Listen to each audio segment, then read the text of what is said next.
Hello, everybody, and welcome back to Westeros. We are coming at you with A Sea of Spears, episode 21. We are at over a score of episodes as Westerosi folk count such things, and we're glad to have you here with us. We kind of put a neat little bow on our first big arc last episode. We wrapped up the tourney of Princess Marcella's name day, and then a few extracurricular goodies, just some state-sanctioned violence, some melodrama, some smoochy faces, Some bowing down, as they say in Westeros. yeah, just all that good stuff.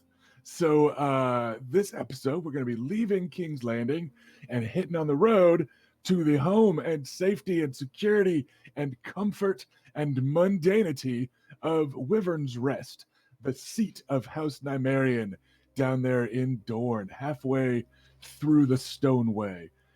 So we're looking at a road trip this episode. Before we look into said road trip, however, let's introduce some characters. First off, just over my head, we have, of course, the Iron Throne. If you like, subscribe, cheer, give us bits, all that other imaginary currency Twitter stuff, or Twitch stuff, excuse me, you'll get things. You'll see that little health meter over my head go down. And whoever empties that health bar has seized the Iron Throne. And you can give a destiny point or some narrative spotlight to the character of your choosing. And it doesn't have to be a PC. It can be your favorite NPC. And at the end of the episode, whoever's the last one to seize the Iron Throne, you can toss some love to a whole ass faction. So just name drop like your favorite house, and I will try to figure out a way to highlight them in the story in the next couple episodes. And I try to always kind of give credit where it's due. We recently had somebody pick Bastards. We had someone else pick Riverlanders. We've had stuff like that. So then like a couple of high-profile Bastard Riverlanders showed up and got some extra screen time. And so we're going to try and do that sort of thing. So keep an eye on the Iron Throne. Cheer the players on. And kind of decide who gets the spotlight a little bit. With that done, though, let's go to some player and player character introductions. And we're going to start in the middle with Erica. Instead of going oldest or youngest, we're just going to break things down today and be weird. So go ahead, Erica. Who are you, who you're playing, and who's next?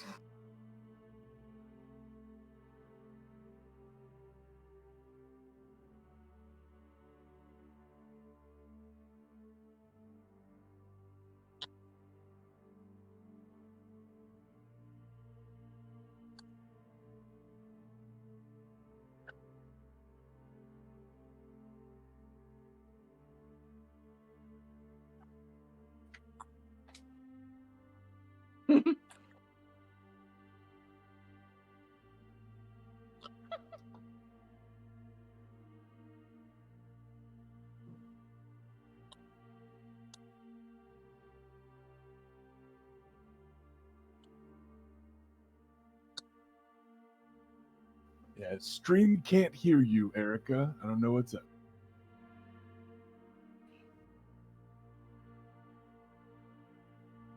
Nobody, or just not her?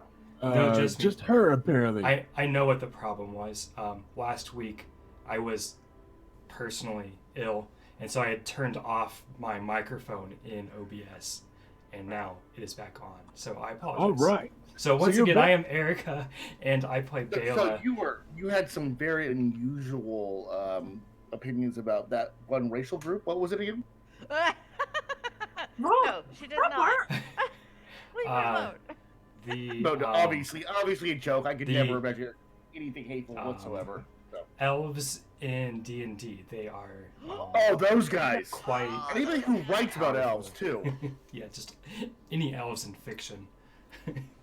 Anyhow, I am the second eldest child and twin, and I am recovering from some injuries from the huge Tribal 7 combat that we were victorious in.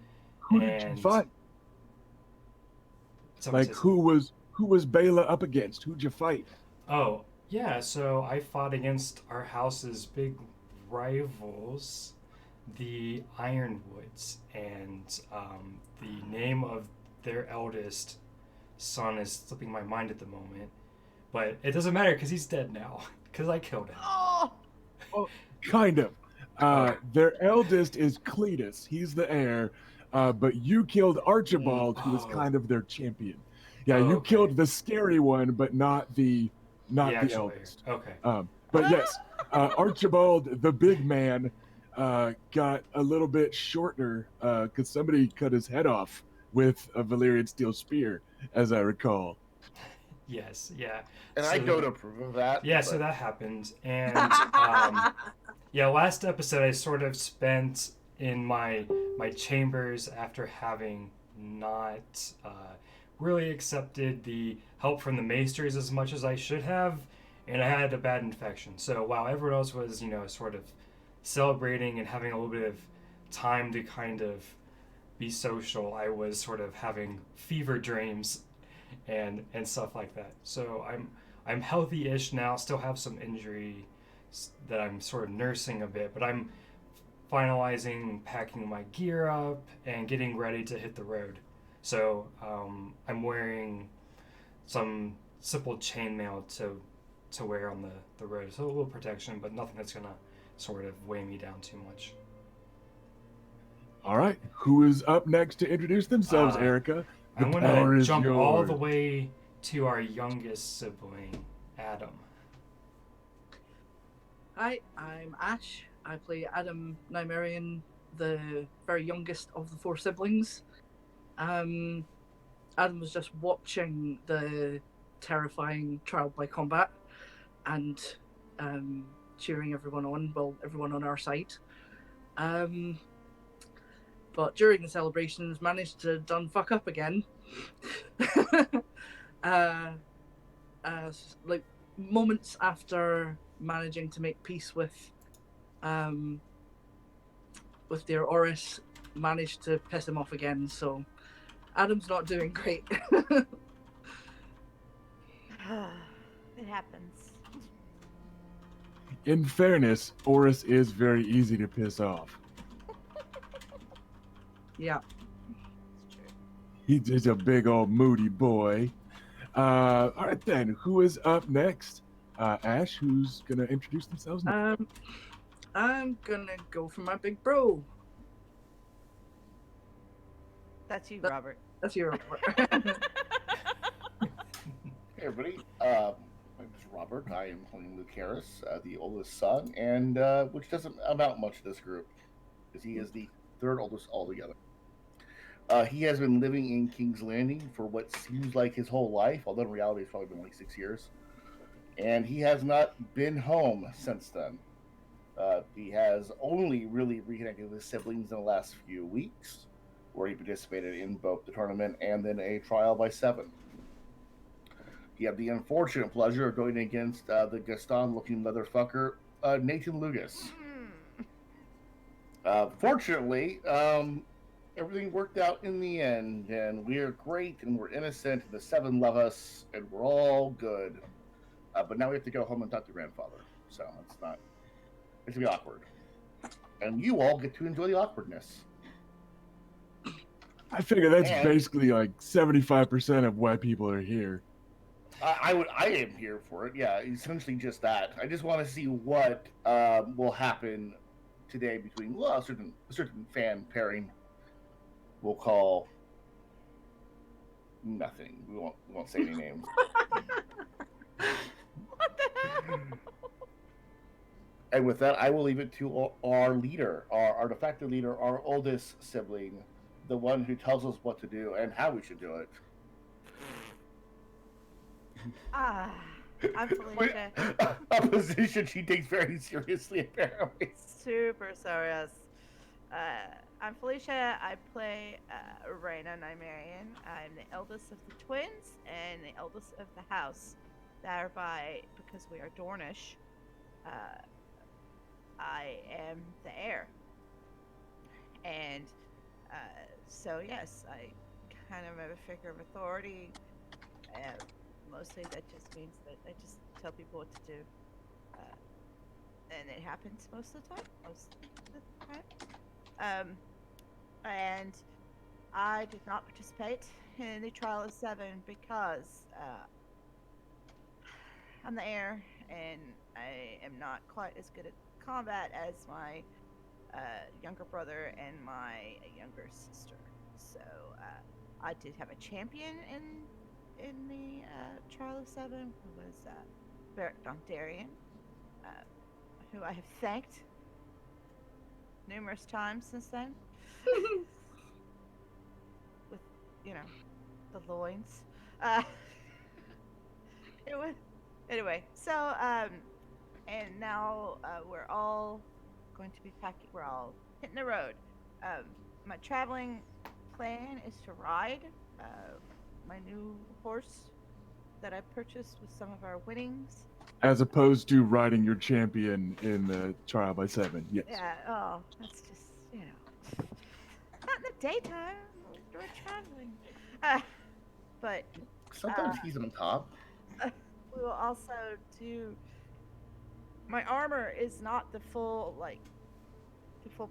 I don't remember. I think I have half plate now, but I'm just doing like a breastplate over Gavison, kind of simple for the road. And that's it. That's it, really. I mean, I'm looking forward to being home. I'm sad that his adorable little squire kid's gonna take off on us, but they have to go home as well. And it has been a pleasant interlude. So yeah, just a recap of some family geography here. The twins, Bela and Raina, have basically been home their whole lives. Grandpa Makar, because it's been like 20 episodes, has been really, really kind of protective of them. And they've basically stayed in Wyvern's Rest. And the few times that they have left Wyvern's Rest, it's just been to go somewhere else in Dorne, like to visit Prince Doran in the capital, things like that. They've been kept very close to the chest. The sons have been sent away to be pages and squires and stuff. So the family has been kind of scattered for a while, and it's just been this tourney in King's Landing that really brought them all back together again. But they haven't all been together in Wyvern's Rest for 10 years. So yeah, it's going to be an emotionally charged journey home. Wyvern's Rest is looking forward to the future of House Nymerian all being back in the keep in the castle all at once. It'll be cool. So yeah, it's we got a good little road trip going. Before that road trip quite kicks off, however, you guys have several NPCs that are traveling with you at least part of the way, and some that are traveling with you the rest of the way. Oris, your former squire, and now a knight in a nebulous position in relation to House Nymerian, because he isn't quite a sworn sword, but he did fight for you in the trial, and he's traveling back with you to Wyvern's Rest. He's kind of overseeing packing up his wagon for sure, which was kind of the original one that you guys rode up with. And he's lashing stuff down and loading stuff up. And then he's kind of taken over some of the squires also and has them busy. So you currently have little Edric Dane, who is the squire to Lord Beric Dondarrion, but is also the Lord of Starfall in Dorne himself, but also little Robert Frey. And those two are both about 12 or 13 years old, and they're both just kind of hustling and bustling and doing all the running around and helping tie stuff down, and seeing to the horses and double checking, that all the horses are hitched to wagons correctly and yada, yada, yada. So you guys have gotten some extra squire power. And then you also have Alisane Mormont, who is attached to little Robert Frey, and that Robert is nominally her squire. She isn't any fucking help today, except for like carrying things if she's told to carry them, because she's not used to traveling with a group. She hasn't got a wagon. They rode in on like a shaggy little northern pony, and that's literally all they had. So she's not real used to kind of caravan stuff and how to load wagons efficiently and all that. She's no good at taking care of horses. She's just kind of going through the motions, but she's trying to help, and she is more than capable of picking stuff up and carrying it. So if you guys have a chest of clothes or whatever, she'll muscle it out by herself, and stuff like that. Beric Dondarrion isn't doing much work. He has people for that. He is the dashing lightning lord of Blackhaven, so he is not terribly accustomed to packing his own shit, so he's kind of overseeing and striking poses here and there and thoughtfully humming over horses, and that sort of thing. But the work is I will done. interject that Luke is similarly giving a lot of orders out, not moving a lot of heavy shit himself. He's like, yes, get the things ready. Yes, that level of management. Sit here. I will oversee things. Were you raising a hand or were you gesturing negligently? No, I was just sort of echoing the sentiment. Oh, Yeah. do the work. How lazy, brother. How lazy. No, I didn't mean in character.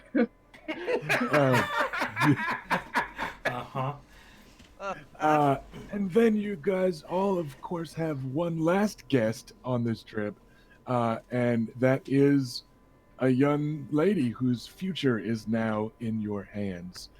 Iris Dannett, who has settled herself kind of stonily and shakily and deer in the headlightishly into her carriage, but she's still very tense and skittish around everyone.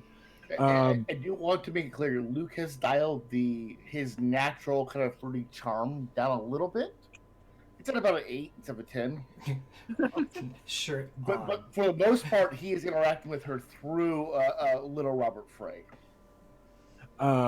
And I'd say that at the start of the trip, at least, the carriage is also where the Maesters have suggested Bela stay, because it's the smoothest, most comfortable ride and the least likely to jostle any injuries.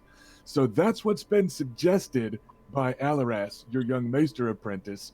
It's up to Bela whether or not that she's going to ride in that carriage, or if she's going to ride in the carriage until you guys get out of sight and then be like, give me my warhorse, but depending on how injured, Yeah, Luke will be directing Bela to the carriage with Lady Dannett. I feel like directing is exactly the right word to make sure that she's gonna walk instead. Yeah. All I can do is be myself and instigate. Instigate. Yeah. So go back to the sarcastic Tony had a few episodes earlier. Be like, "Milady, your carriage awaits." I kind of just stare at him, glance over at the carriage, laugh. Alaris said you do the rest. And then I walk over to my horse and I get up on the horse. All right, that's the spirit. I wonder why Bela was sick last episode. It's a mystery. Just tearing wounds open, just slinging your leg over the horse. You're like, it's fine. That is an odd-looking carriage you got into. It's an open topped carriage. Thank you. Thank you, Sir Luke. Milady. But also, the carriage is back there. I don't... Oh, I see. Well, I'm up here already, so I think I can help you down. I don't think we should risk it at this point. I'll just make do. It'll be fine. Luke leans in. You're a stubborn bitch. Oh, so the girls at the place do tell a little bit. If you get hurt, let me know. I'll help you down. We'll get you in the carriage, okay? Yeah. Yes, I know, but seriously. If a wound opens up on the road, it's going to be a hell of a thing to clean up, so. Alright, we'll see what happens. Also, Luke says out loud, This horse, he still seems pretty new, right? You got him recently? Oh no, this is the sand steed. Oh, wow. The You the know, war I'm not horse gonna is lie. So if it in the needs to back. rest at some point, just let me know. If it needs to rest. Yeah. Yeah, no. So, Shake my head. I Where's, love, like the pettiness of this argument is brilliant. so where is Adam wanting to ride? Like, where is he? What spot is he finding in this caravan? I mean, Adam's not up to actually riding a horse because I didn't get around to actually getting one while we were in King's Landing, so that's for another time. Good So- on the carriage.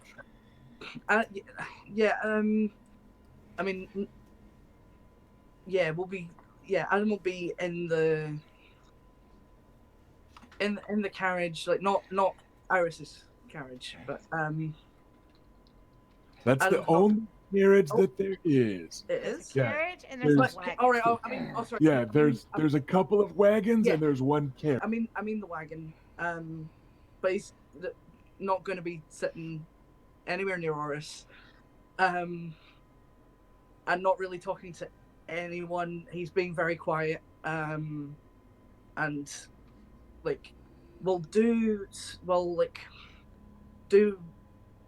pitch in with the work as needed.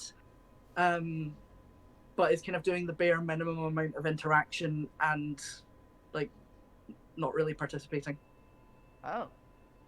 So there's like in my head, I'm picturing the caravan like Oris's rickety old personal he and Willie Will's wagon is like the first wagon in the line. Then there's like you guys got there's a wagon for just like provisions that kind of comes with the 20 or so men-at-arms that are accompanying you, and that's going to have everyone's like food and you know just some stuff that you needed to buy in the city, fletchings to take home or dyes or you know just whatever you could buy in town that you can't get back home. And then there's the carriage, probably last in line, and then assorted horsemen and also people on foot. Like the men-at-arms are going to be mostly on foot, you know, that sort of thing, all around. So you Yeah, they're can gonna ride a range horse around if you us. want. You can ride in a carriage. You can ride or drive a wagon. Just up to people where they want to be.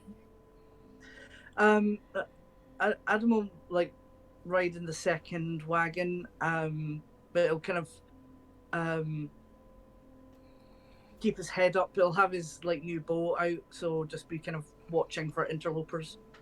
Sure. I also picture Adam kind of doing the inventory of the provisions and shopping trip wagon, like all the stuff that you guys were supposed to bring from home. I figure Adam was probably in charge of that, unless he was moodily refusing to do so. No, not at all. That gives him something to focus on other than his feelings. Yeah, that's the spirit. Spirit! Uh, Deny the feelings. Yay! And then where is the eldest? What's Lady Raina up to? I'm supervising from my new mount, the misty gray sand steed that I got. It's a starfall steed, because right? Don't they have the Yeah. excellent? Yeah, Star House Dane of Starfall. Yeah, Dane. It's from the Dane stables, and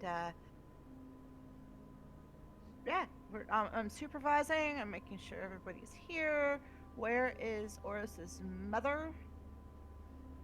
Bessa of Fleabottom arrives not long after you kind of ask that out loud, and then you realize like they had to make it through the morning hustle and bustle of King's Landing from almost the other end of King's Landing.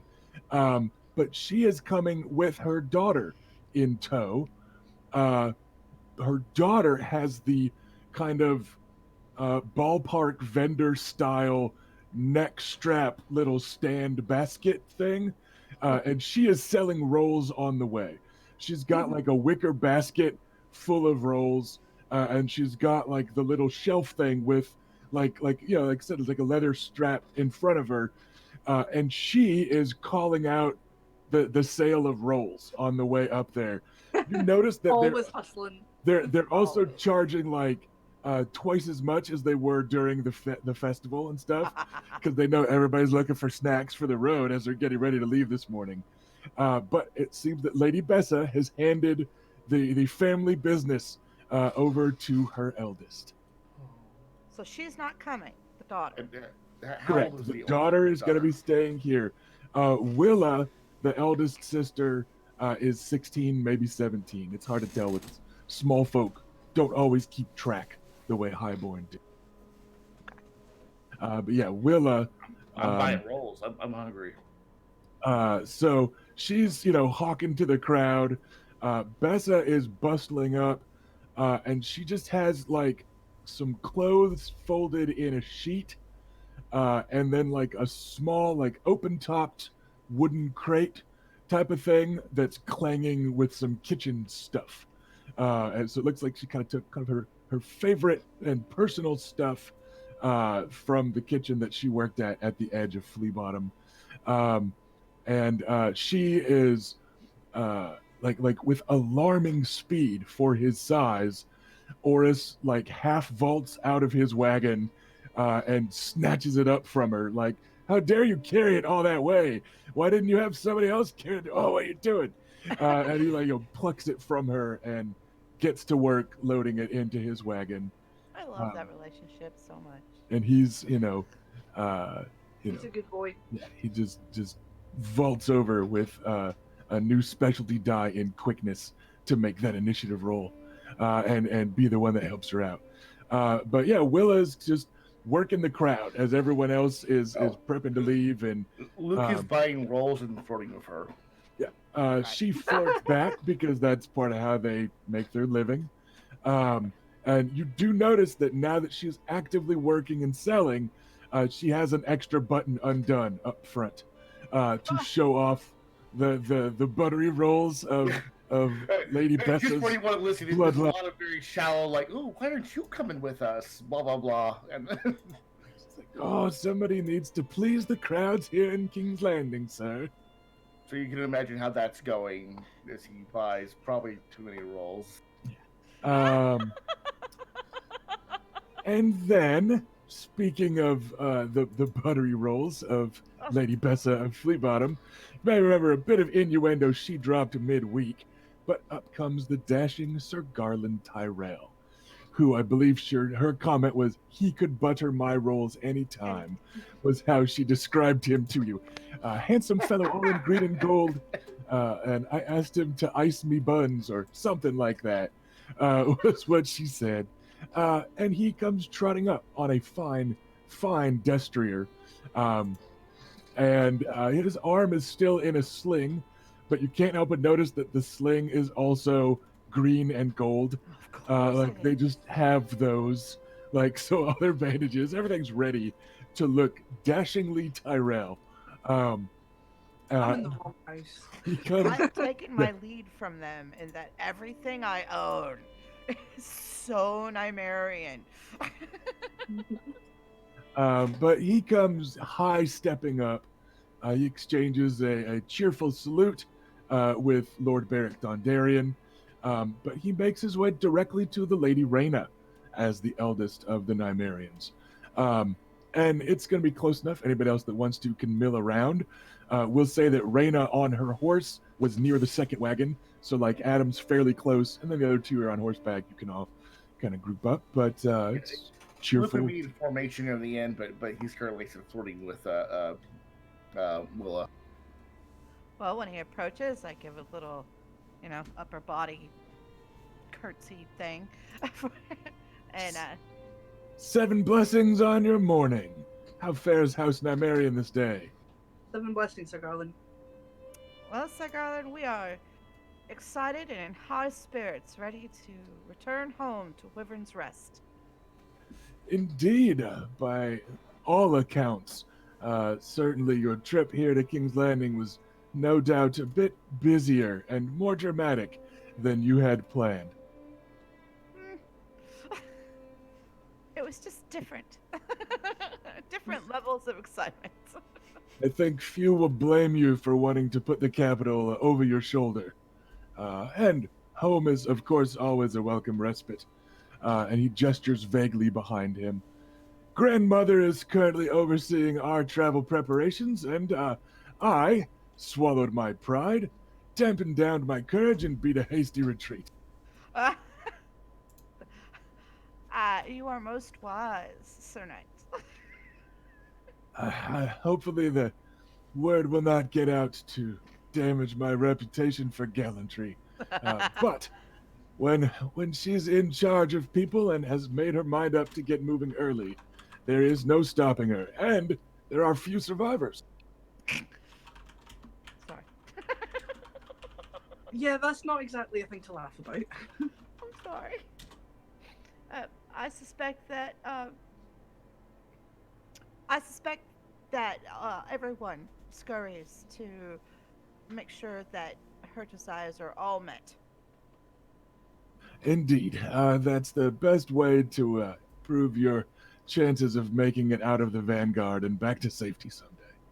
But uh, House Nymerian seems to be well underway. I'm glad I caught you before you left.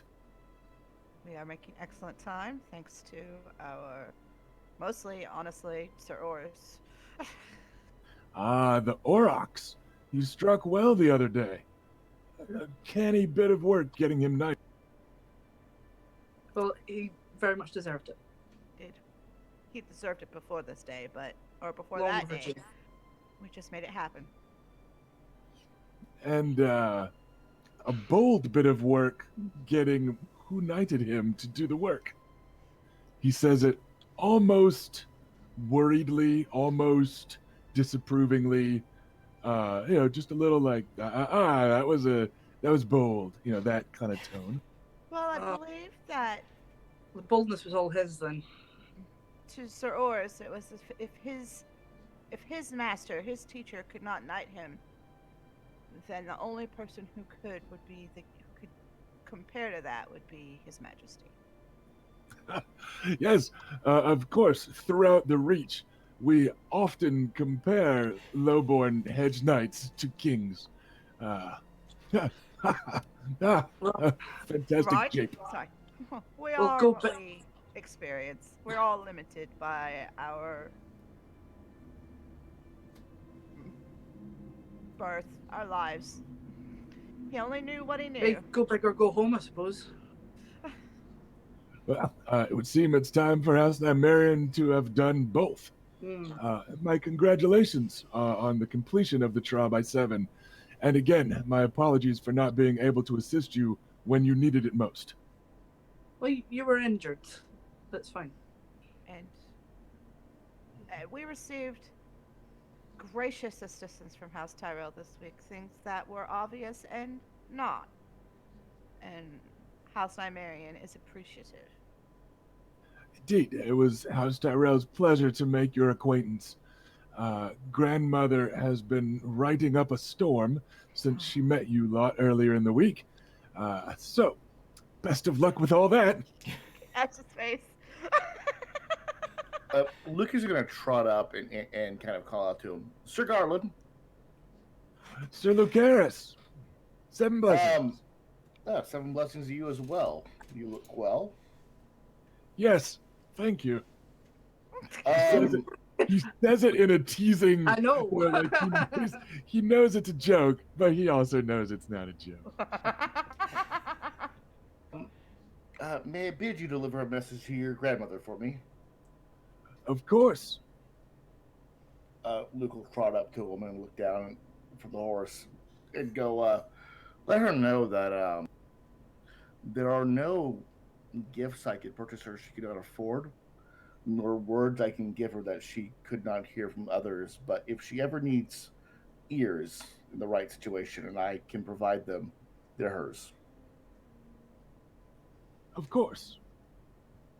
I will let her know that you consider yourself owing her a boon, however you might repay. Indeed, if we should be blunt.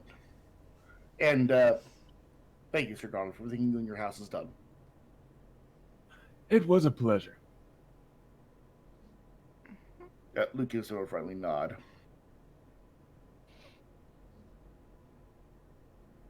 He kind of quirks a curious eyebrow around to everyone else.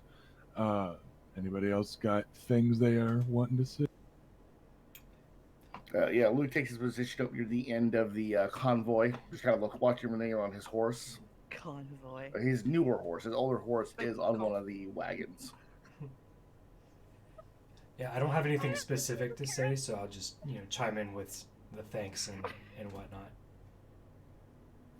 It was well struck the other day, Lady Bela. Few think to cut that way with a spear, but few have Valyrian steel on the edge to make such a strike possible. It was well done. Thank you. There's no pleasure to have to partake in such an event, but I did what had to be done in the event. Indeed. Unfortunate circumstances, but House Nymerian handled it well. And then his good cheer kind of fades for a moment, and he nods kind of past you all as the final member of your convoy comes up. And it's a very small wagon being led by the maester's apprentice, Alaras. And in the back is a coffin. And Sir Garland says, "It was too bad what happened to your cousin." Indeed. We're all saddened by his loss. But he was a warrior, and he enacted his will upon the world up until his last breath. There are many in the Reach that, if you'll pardon me saying so, do not speak with fondness of House Will, nor shall they ever. But this particular will of Will, I will brook no insult towards within my earshot. He did noble work for noble kin.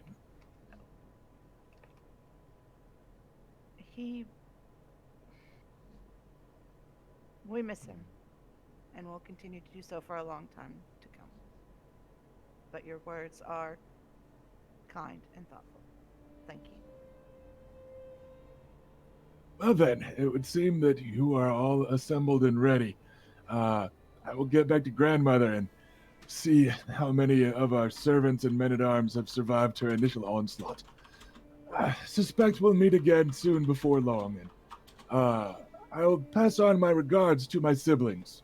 And he looks to just kind of each of you and gives, a polite little nod and includes all of you in that little kind of farewell greetings type of thing. Yeah, I give him a little salute. And with that, Sir Garland Tyrell trots out of your life atop his mighty blood-red destrier, high steps away, chin up, tail high, and he makes his way out of sight through the swiftly dismantling tourney grounds. I hate Quite a to see few you of go, them. but I love to watch you leave. Right? It's fair. It's fair. Quite a few of the pavilions were starting to empty out yesterday, and even more are today. Probably the last of them will close out tomorrow. Just depends on how long people wanted to hang out in King's Landing to nurse their wounds, to spend their prize money, or to catch up on business. But it's definitely the pavilion grounds have been a dwindling. But up comes young Alaras, the maester's apprentice, who clucks up at Bela on her horse and just kind of shakes his head, and then looks around. He's just got the reins of a pony, essentially, because it's just pulling one small light wagon, and he just got, just walking it up by hand, and it's actually more of a cart because you can't even really ride in the back. And he just kind of looks to the noble siblings of House Nymerian to see who to hand the reins to, and with them, the remains of your cousin Will. I nod at Luke. I will take them and lead them alongside my own horse. Alaras gives you a grave nod. I thought it best not to burden the Silent Sisters with it. They had already worked to prepare the body. The least I could do was save them a trip by also coming by to say farewell. It is appreciated, Alaras. Thank you. You, did tell your sister that I suggested she ride in the carriage, didn't you?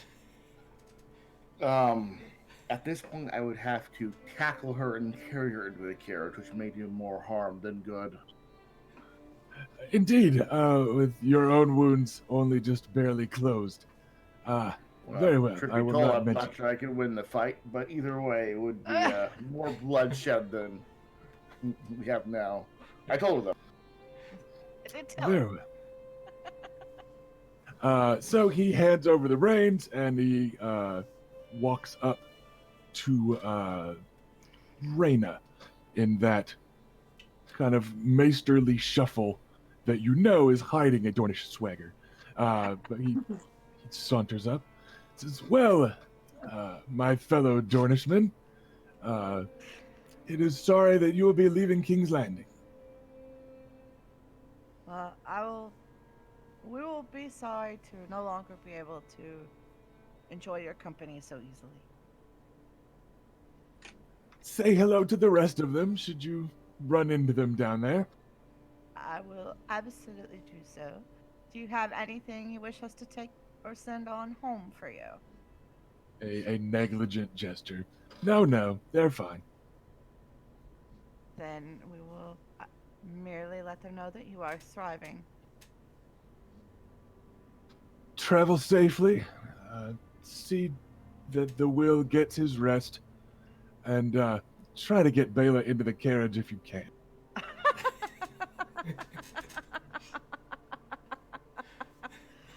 Oh, you're adorable. We will see. Maybe we can rotate so that Lady Iris is not alone for too long. Well, if it's a matter of her not being alone and not Bela specifically, I'll do it. That would be excellent, Adam. Yeah, fine. Get down and off the wagon and go. And then good, because then she'll at least get used to having some of us around, without us feeling in a non-threatening situation. Young Adam, if I may. Alaras waves Adam over, like as you're clambering out of the wagon and heading towards the carriage. Right. Goes, Adam, if I may. Yes, Alaras, what is it? He leans in a little closely and speaks low while putting a small paper envelope holding a pouch of something. Like it's been folded down until it's small. And he kind of pulls it out of one of those huge maester robe sleeves and kind of tucks it into your hand under pretense of shaking your hand. He goes, "A bit of sweet sleep. It might help you around all these horses, should you choose to try and ride." Oh, thank you, Alaras. That's very kind of you. Only a few grains. Oh, Yes? thank you. Gives you a Yes. very serious... Very serious. Thank you, Alaras. It was really good to meet you. You as well. Safe travels. And you. And then Alaras glances around.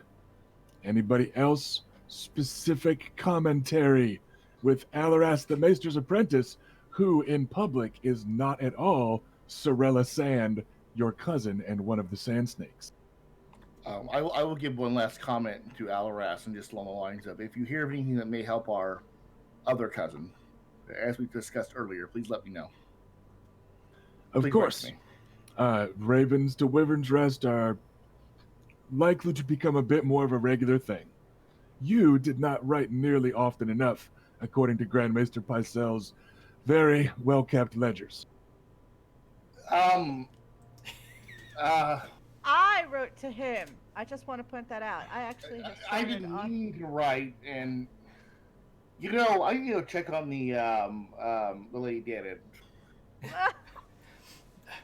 All right. I don't think we should come crowd her, brother.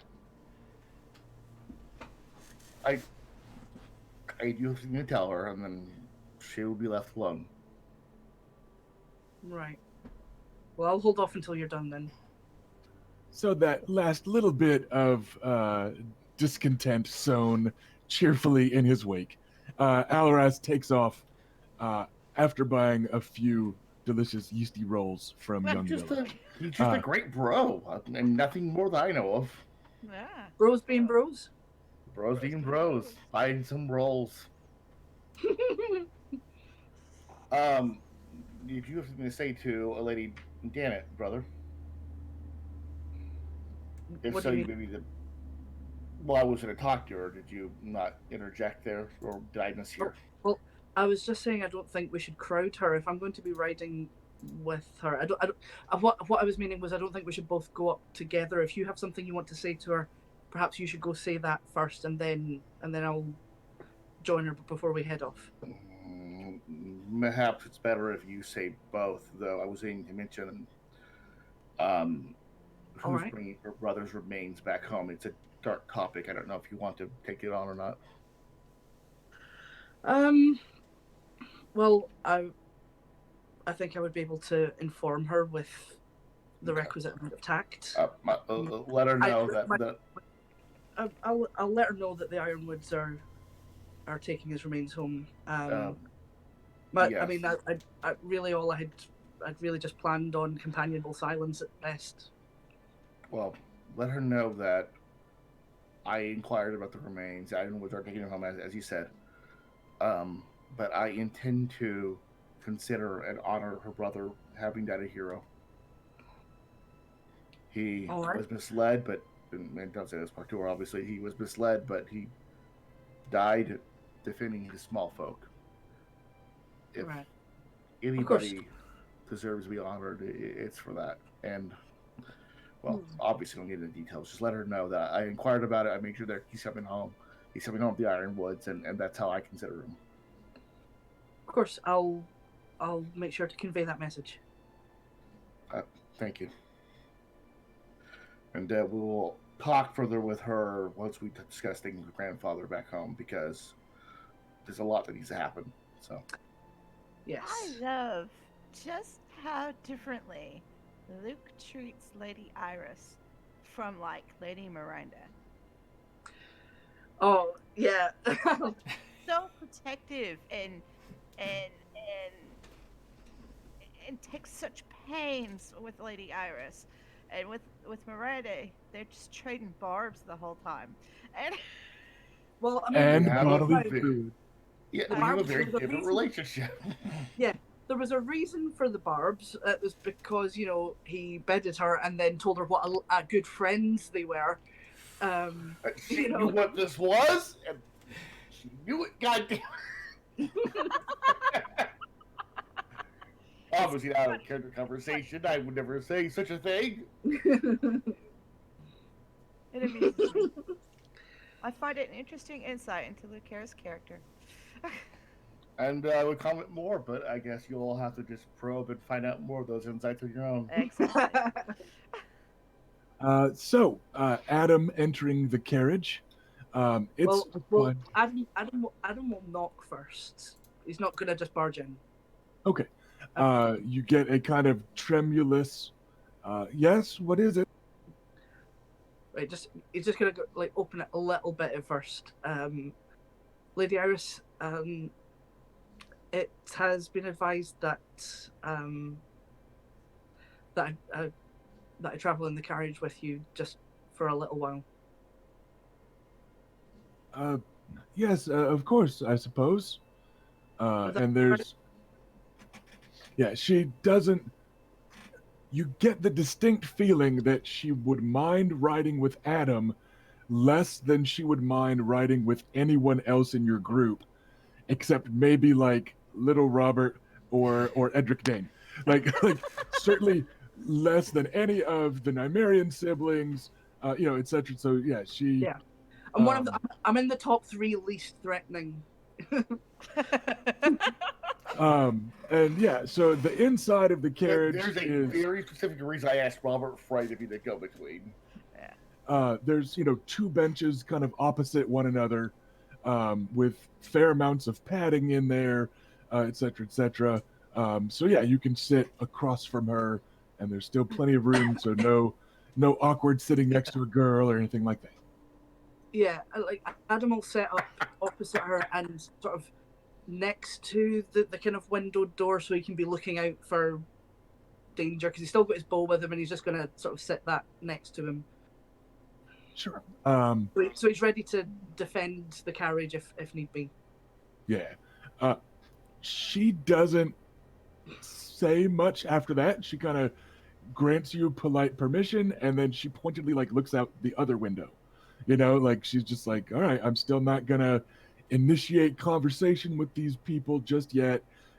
She's still you could tell looking at her hands, and Adam in particular with his anxiety issues. You can recognize she's trying to keep her hands busy.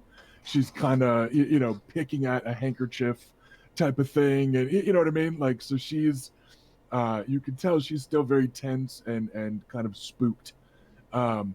Archery wise, and in defense of the carriage, you do think you're gonna have to get outside, but they've got these broad steps all along the outside, because for riding around the city, you often have some bodyguards riding on the outside of it, and that sort of thing. So there's a broad rail on the outside that you can stand on.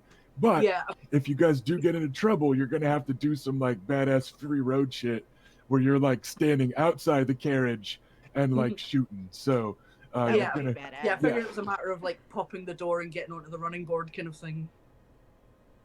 But yeah, some Game of Thrones Fury Road could be fun. Yeah. So but yeah, so you'll be your stuff will be close enough to help out if needed, but you're not going to be in the carriage itself. So yeah, with I'm not that, gonna. Yeah, I'm not going to pass on Luke's message straight away. I'm going to kind of let us get rolling first. That would Yeah. be Just sort of idea. just kind of let her get used to my presence. don't want to spook her. Don't wanna- She's in a plastic bag hanging in the carriage, so she can acclimate to the temperature. like a beta fish, Yeah, like a fish. because she's also beautiful and wants to fight everyone. She's beautiful, but has been fought by everyone. She needs to Yeah, my joke self-actualize. didn't quite work. That said, I do believe, and we'll check with the Lady Reyna as the eldest, I think y'all are basically ready to get out of town. Any other preps that people need? If we had any of the Nymerian wine left, I wanted to send a barrel to the Jade Spring and the accompanying establishment just as a gift. Sure. You could have left that behind this morning, as you all rose after last night's late night revelry. Leaving it in a small note for Lyle Brewer. Yeah, we'll do a little note that says to all my friends. Okay then. Let's get this wagon train rolling. We're gonna do that kind of slow Anything else, camera we're going on a road trip, like we're going to Disneyland or something, and we're not there yet. So the feeling I get is that Bela is up front. Yep. Or was wanting to be kind of up front, taking point on her badass sand steed. And then you've got Oris's wagon with him and Lady Bessa sitting on the bench up front. And even as you're leaving town, he's handing her the reins, and she's reeling away from the reins. She's scared it's just gonna run off the road and blow up. But he's encouraging her to give it a try, and that sort of thing as they roll past the camera. And then you've got the wagon with like the goods and the leftover stuff, with just some man at arms, riding it, and a guy riding crossbow. And then you've got a couple riders kind of mingled in with Beric Dondarrion, Edric Dane. You've got little Robert Frey sitting in the back of the provisions wagon, like facing backwards and like kicking his feet as he rides along. And and then Reyna, are you kind of mid caravan? Was the impression I had for your plan. So you're kind of opposite side of the caravan, and then we've got a couple small rows of footmen walking along. Again, it's like 5 and 5 of them, and then the carriage with Adam's face kind of pressed up against the glass. No. But the equivalent of pressed up against the glass, like a kid on the road trip, and then looking out one window, and then they roll past the camera, and then lastly, we've got Luke riding at basically the very end, leading the pony with the small cart with the remains of the Will of Will. So like that's pretty cool. At several points before we leave, Luke will ride up towards the front and just kind of say very loudly to Bela. Sir Vannon had mentioned that particular horse may not make it all the way. So if at any point you need a rest, just very obviously give her several excuses to get off this horse at any point she needs to. Wow. Oh God. Like, are we even going to get 100 yards before there's a fight? I'm not forcing her to do anything. I'm simply giving her excuses that would save her honor if she wants to get off. Luke, And this she's gonna find horse, happy for it. this is our prized horse from back home. It is more than capable of making it all the way today. If you have something more directed to say, I'm listening. Do you want me to say something more direct, sister? Do you have something more direct to say? Yes.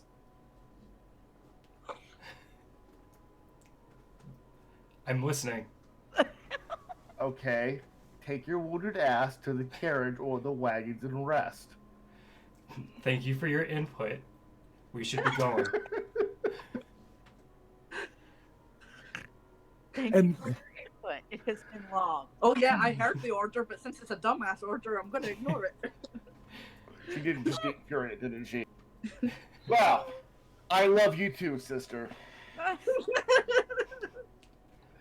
And I will go back to the back of the group where I can pick her corpse up off the ground when she collapses. Luke, can you grab me a wineskin? Yes. Thank you. Drink it You and are drive. welcome, sister. A few minutes later, I come back up and toss her a wineskin. I toss it real hard to see if she can catch it. She does. A little high, but yeah, just it's awkward. Guys are Whack. And I shake my head and I glare at her and slowly let the caravan move forward so I fall back into the back of it. Yeah, I got the distinct impression that Bela was not slowing down for that conversation. She was like, "No, I'm going to ride like, while you tell no. me I'm not supposed to ride." Yeah. Yeah, pretty much. She's probably picking up speed as it goes on, you know. Raina does move around throughout the day, different positions, checking in, making sure everybody's okay. Are we leisurely traveling? Like, are we going to stop for a midday meal? I don't know. Are you? You're the ranking person in this particular troop. As Luke falls behind, he pets the horse in the mane. Don't worry, Vagar. She's always like this. He named his horse Vagar. Of course he did. The other one is Marachi's in his pool in a wagon. I think that this first day we'll just have we'll break for lunch. You hear in the back of somebody, are you sure we shouldn't just ride on all through the night?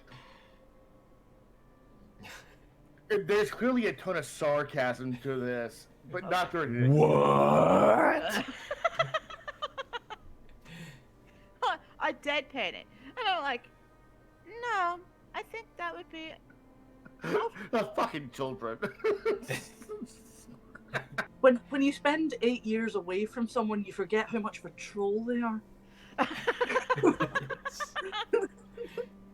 We will break for our midday meal, and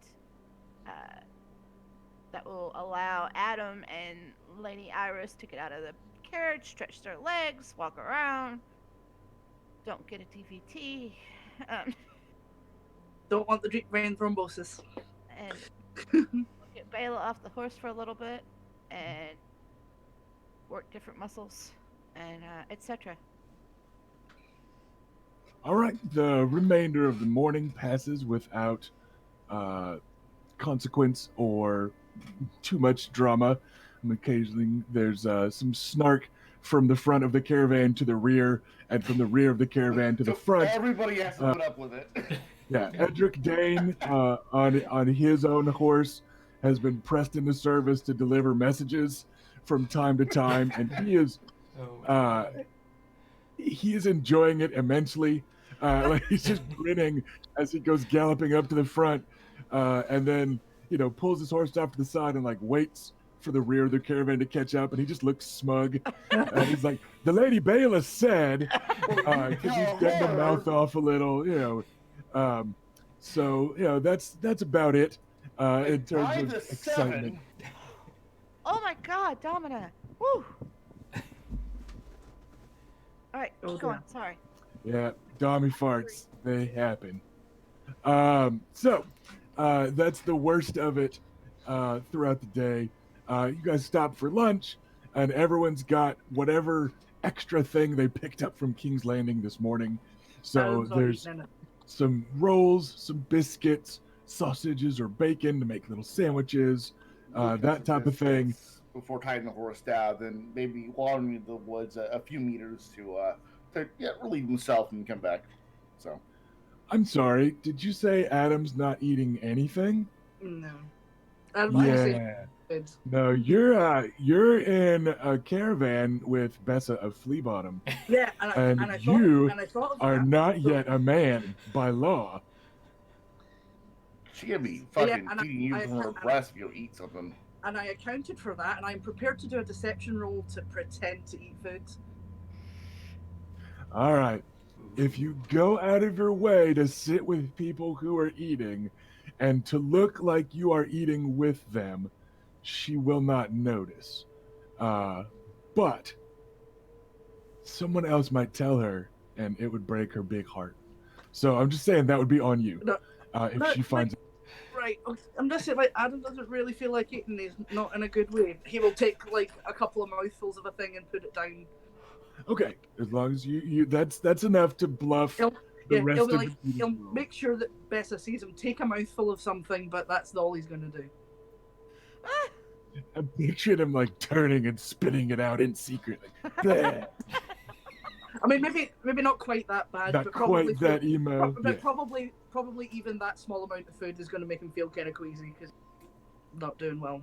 Yeah. All right then. Lady Bessa of Fleabottom will not initiate a social combat with you. We will not bust out the intrigue rolls as she attempts to first charm and then intimidate you into eating. So you'll be spared on.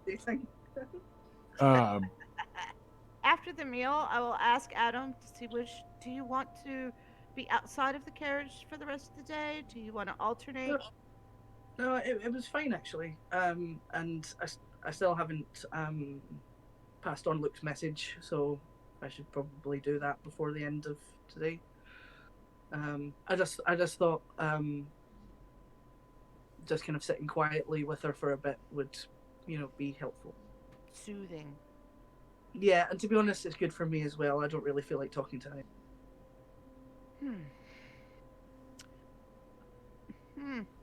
Well, Very well. Stay in there. I mean, I just don't want you to feel like I've trapped you in this box. No, you haven't. I volunteered. Well, if you need to change, just let me know. You can always walk or just ride on the open air wagon. It's fine. Understood. Okay then. And then I will spend the afternoon flirting with Derek Dondarrion because we're on the road far enough that. Derek Dondarrion. Dondarrion. Lord Barrick will cheerfully return the flirting, in good spirits, and with the occasional wry smile that makes it all seem more like teasing than it kind of is, due to the consummation of said flirting over the last few days to completion. So.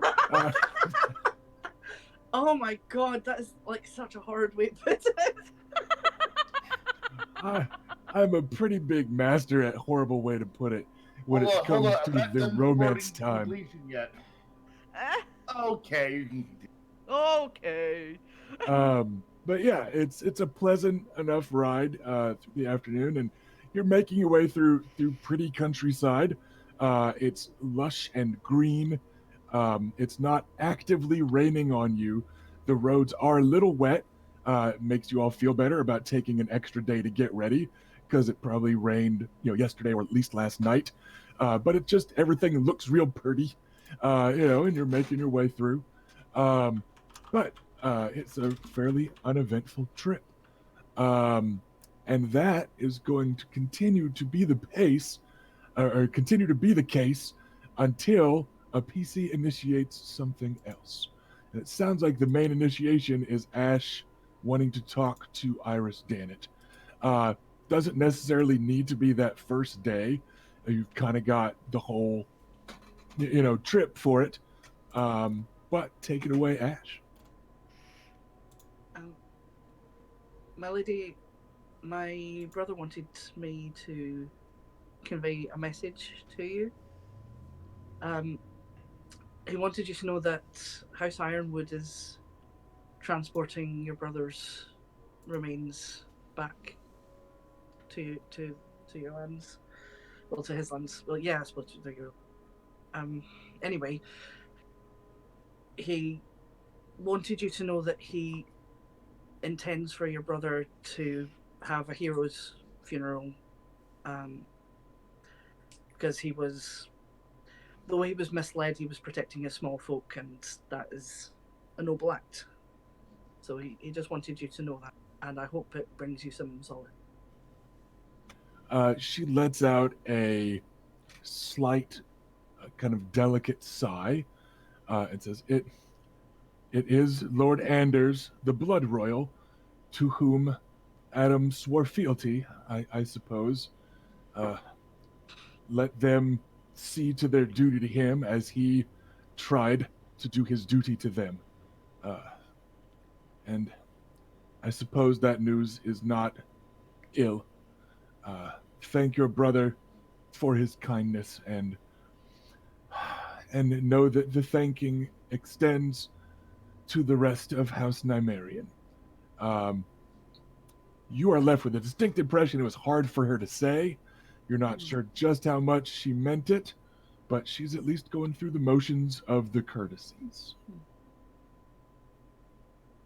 Yeah, I'm gonna just let it sit at that. The Blood Royal, by the way, is a nickname for the Lord of House Ironwood. They used to be kings in Dorne. So Lord Anders, the current lord, yeah, she figures it's just fair game if he takes care of that. But yeah, very kind of stiff and formal response. I was expecting that. But yeah, she also doesn't like jump out of the wagon or the carriage, while it's rolling, or come at you with a knife or anything like that. So could have gone much worse. That's fine. I'm not feeling anything anyway. That's healthy. Well I'm just gonna push it all down here, and then maybe one day I'll die. Right. I mean, that's just Adam is getting ready to hit his next name day and be made legally a man. Like he's practicing. That's all. Practicing.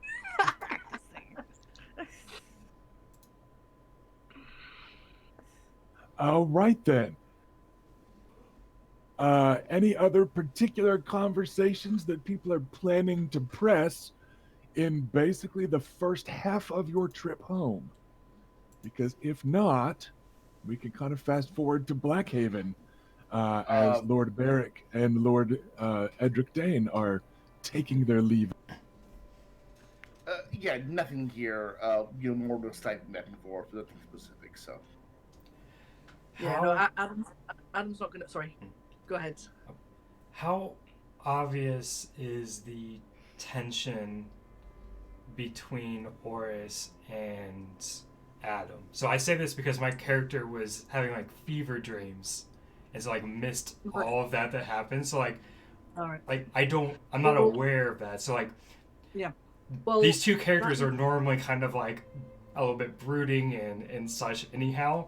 But like, I just want to know, like, is there anything that makes it appear even more so? Right. Well, Adam has a deception of 2, so when something's wrong, he's not good at hiding it. So, people will notice that something's up with Adam anyway, given that like he will normally like eat food and talk to people, and he's being really quiet and not eating and not interacting and just kind of stay like 1,000 yards staring into the distance. But he also, at the time after Aura stormed out, told Reyna what happened because she saw what happened and kind of asked. So there's every possibility that Reyna will.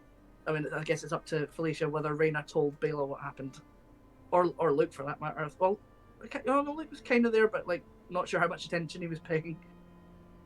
Well, I of course tell Bela. I mean, okay. I would tell you. I mean, even if it's during those first, the long afternoons on the road, they're pretty boring.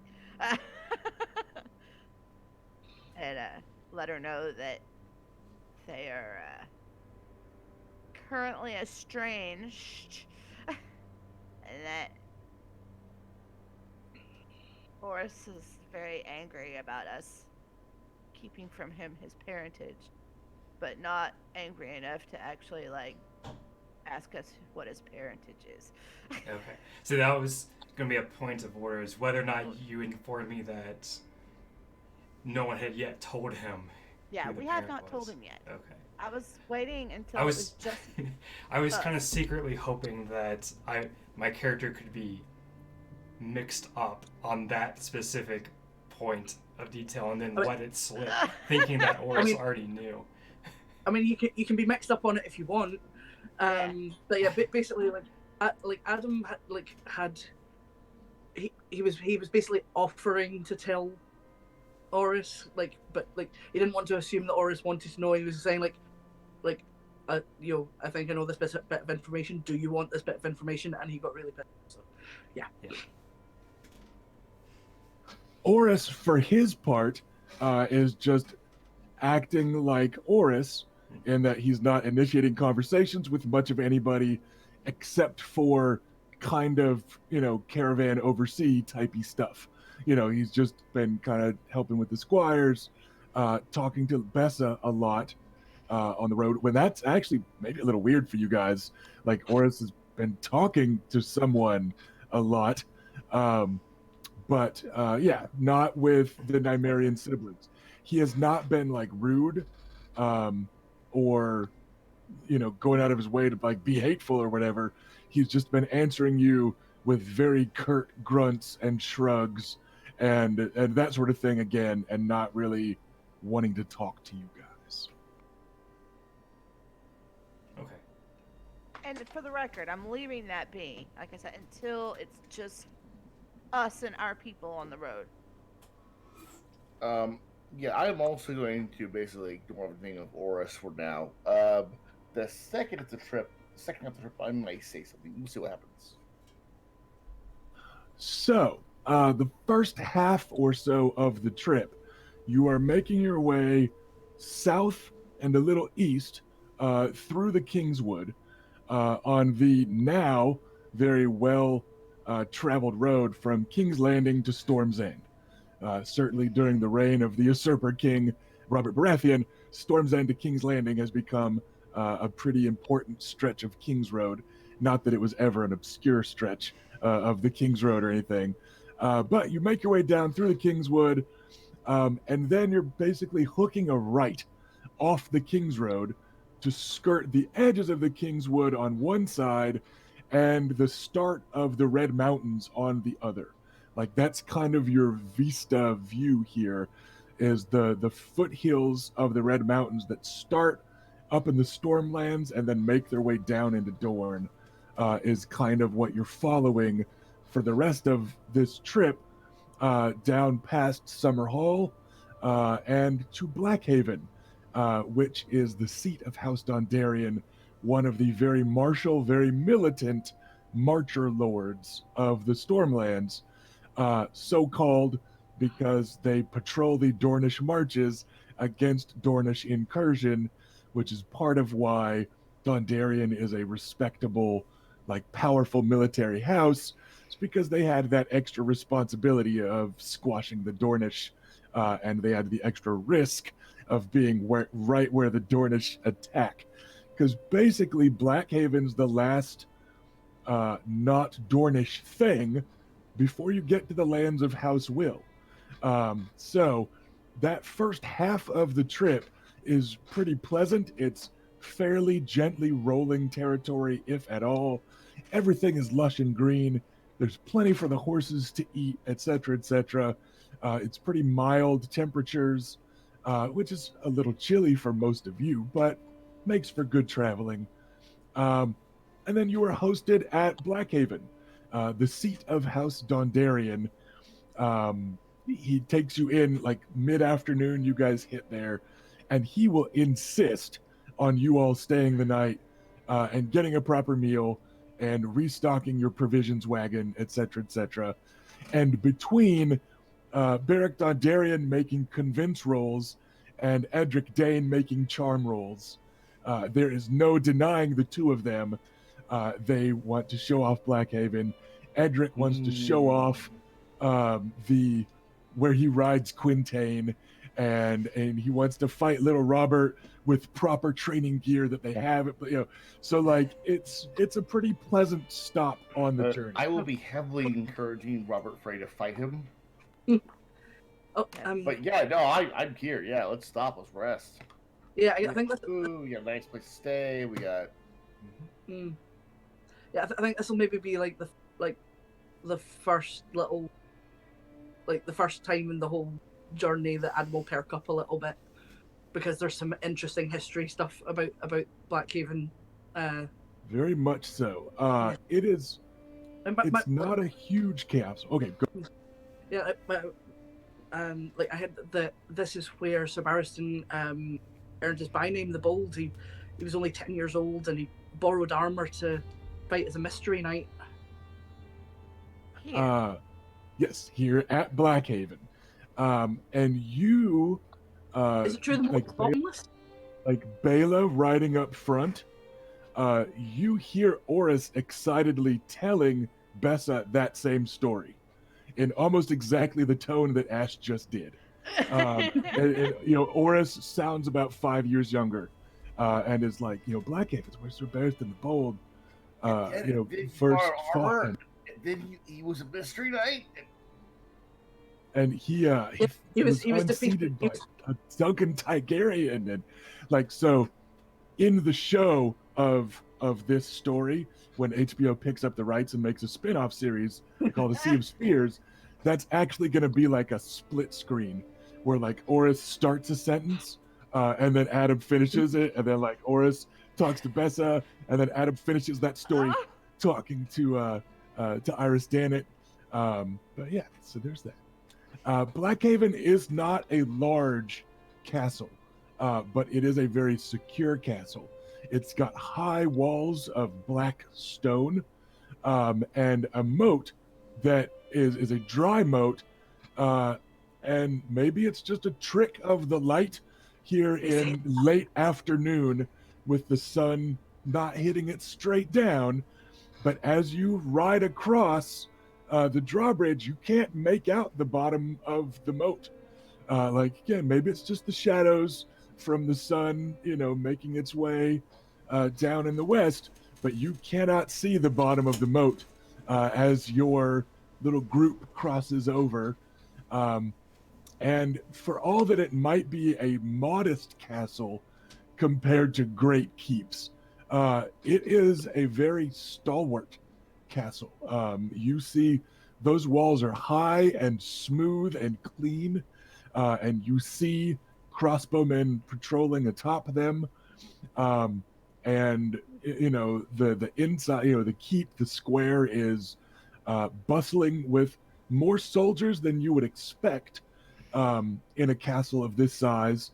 And there's really just no ignoring, of course, that the first Blackhaven was basically razed to the ground by the first Vulture King.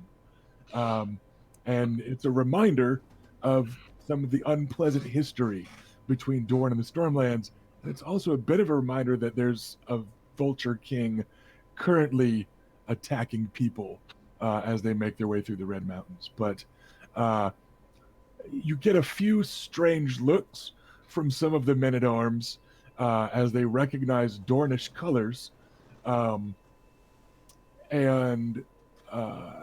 their courtesies are kind of stiff and formal, but nobody is actively discourteous towards you. As the last of your little wagons rolls across the drawbridge with this coffin that has kind of simply painted on it, but painted on it the sigil of House Will, you do hear a crossbowman go, but then he catches an elbow in the ribs and does not spit. So looks like he came Luke pretty stops close. Luke stops his horse for a moment, looks around, just to kind of give like the serious impression of, minor courtesies, and then continues with the wagon. Yeah, so everybody else seems fine, but you're getting some weird looks. And despite the relative heat, Luke will be in full armor as he arrives.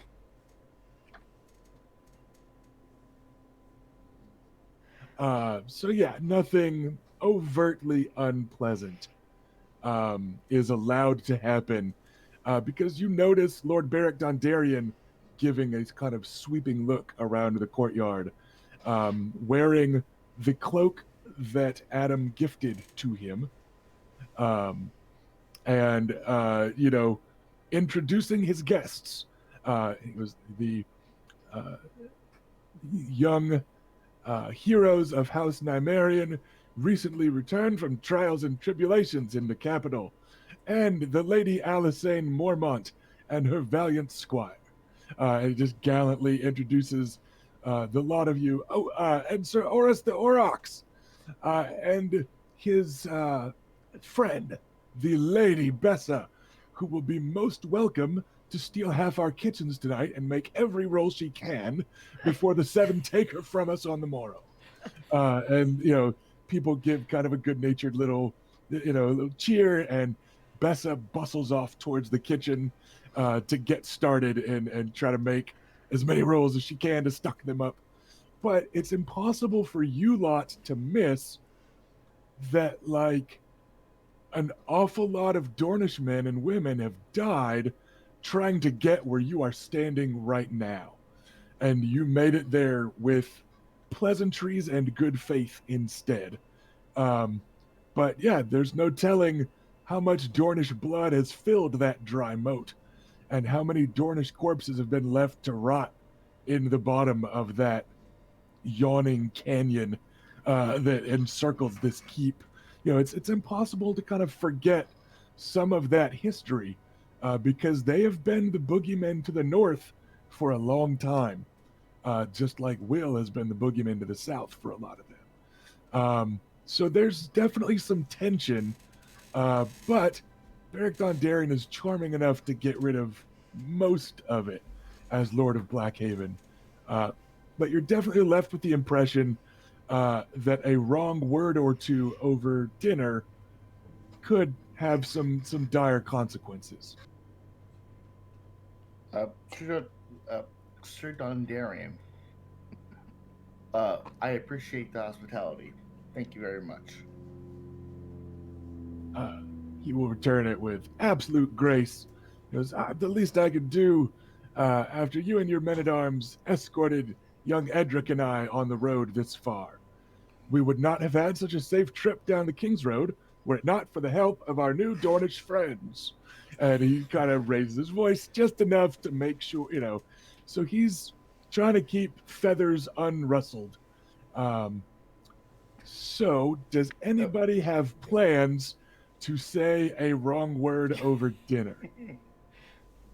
Luke will smile at him and just kind of nod. Tensions have been high between our people as general, but you're no enemy of mine, so I thank you again. Go ahead, Ash. I was just saying, I mean, Adam could plan to not say a wrong word, but he could still do it anyway. But no, Adam's going to be kind of quietly interested. But yeah, other than Luke is relatively taken back. Sorry, go ahead. No, you go ahead. I was just going to say Luke is relatively taken back, but the history of the place and looking it over and the full history of where he's at right now and what it would normally have cost. So I will be polite and noble. I will want to see this storied home of the Dondarians, and I will not make any comments that have to do with. Don't mention the war. Yes. Wars. So if nobody, actually, let's double check with Bayla because Bayla hasn't said she doesn't want to start nothing. I will stick by my sister's side. I will be good, and I will be looking at the castle's defenses with a side eye the entire time we are here. All right.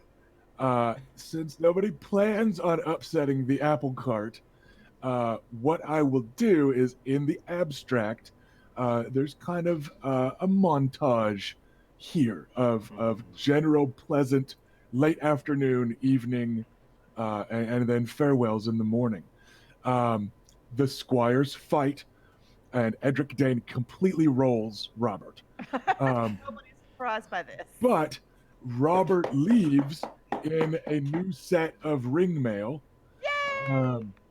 And Alysain Mormont has a new breastplate when she leaves. Not the battered and rusted breastplate that the two of them were sharing for the tourney. And it is mounted in their armory. They've got, your racks of weapons and stuff like that. But they also have some kind of prizes or trophies in the armory. And you get an excited tour from Edric Dane. Anybody that can keep up with him as he sprints from spot to spot I'll go. gets the 2 copper tour from young Edric. I mean, Adam won't be able to keep up terribly well, but he'll try because it's interesting. I mean, he's still going to be quite subdued, but is actually interested in this stuff. So we'll do his best to keep up. So in the armory, there's the expected racks of weapons and armor, that aren't in the barracks or aren't on the men-at-arms right now. But up high, out of reach in an impractical place, you see a battered shield without a sigil on it, next to an equally battered and scarred helmet. And Edric's like, that was Sir Barristan the Bold's. And they brag about this is where Sir Barristan lost his first joust, and he was struck down by a prince of the Targaryen line. And Edric looks at you lot of the Targaryens, Wow. Giving you kind of credit for it. And while you're there, you see someone coming in with a ladder, and they take Alisane Mormont's battered old breastplate, and they're hanging it up by a peg. And Sir Beric says, "Ah, and that is the armor worn by the Lady Alisane Mormont when she lost her first tourney. And I don't doubt lost her last one." Aw. Indeed. That's so sweet. There'll be wins from here on out, my lady. I do not regret holding my tongue and making this a pleasant trip. Alisane Mormont, for her part, is openly blubber snuffling while they're putting the new, like it's black with just a few like steel, like burnished steel highlights on it. You notice that the fighting men of Blackhaven tend towards dark colors in their armor, but like she's openly, you know, as the armor's going on, and her old set I love her. is up on the wall. So you get that. Edric fighting with Robert. Edric is fighting with a Waster greatsword. It has been sized to him, but it's impossible to forget that he is the Dane of Starfall and may yet someday become the Sword of the Morning, which would, of course, mean picking up Dawn, perhaps the most storied greatsword in the history of Westeros. So it looks like Lord Beric, for all that he prefers an arming sword, isn't overlooking that training. And when he can, Edric has been fighting with a greatsword, including up in the Squire's Joust. So that is a rather entertaining lot. The pair of them offer to let Adam join in without, like, not in a malicious way like Joffrey would offer, being another boy of your age. It's not like, "Come here, cripple boy, squeal like a piggy," right? It's like, "Adam, we've got armor that fits you too," and that sort of just boyish exuberance. After the two of them settle their own, challenge of honor. Oh, that's very kind, but I don't think I'd be very good with my leg. Well, we're not going to fight with your legs, silly. We're going to fight with swords, like knights. Okay. Just, well, all right. They will armor you up appropriately, and it's thick padded, extra padded stuff, and you get a sword and board if that's the combo. I believe we'd mentioned when we were making characters 46 weeks ago that was what you had initially trained in, right? Yeah, I mean, Adam does have like sets of it. Does have his own armor, and he does have a bastard sword, but he just never carries it around. Okay. And they can hook you up with a Waster bastard sword then. But they do specifically use training armor, extra padded, specifically to prevent, what ends up happening is under the watchful gaze of Lord Beric, and I'm assuming at least Bela is going to be watching this, if not everyone. Edric fights both of you at once. And Beric, with good humor but confidence, is wagering openly on Edric taking both of you. And it is a hard-fought battle, and you are able to disarm him at one point. But then he just, like, brawls with it to finish you off. It just does, like, a mixed martial art tackle and grabs, a dagger from his belt to, hold the hilt against your helmet. And which counts as but you got in a hit on him, you disarmed him, Robert got a hit on him too, and like you guys did pretty well when you consider that he is Yeah, well, I mean, he's been training every day with someone very talented. Well done, brother. Well done. Adam hasn't fought in like 3 or 4 months, and has a crippled leg, but he still has fighting 3, so he's not like he still did a bunch of squires training, so he's not dreadful or anything. He's just impaired. Yeah, and there's a distinct difference in Adam has technique and training, and Robert Frey has enthusiasm. So Yeah, he's just got yeah. fighting too. Adam looks pointedly better, than little Robert, but Edric Dane is the nephew of Sir Arthur Dane and has been trained by Beric Dondarrion and a a master at arms, and he gets the better of it. But everybody looks impressed, kind of perhaps to Adam's surprise, as Adam is then helped up by Edric. Afterwards, everyone's cheering. Yeah, everyone's cheering all of you. It is a pleasant Look loss. around. Is Oris watching?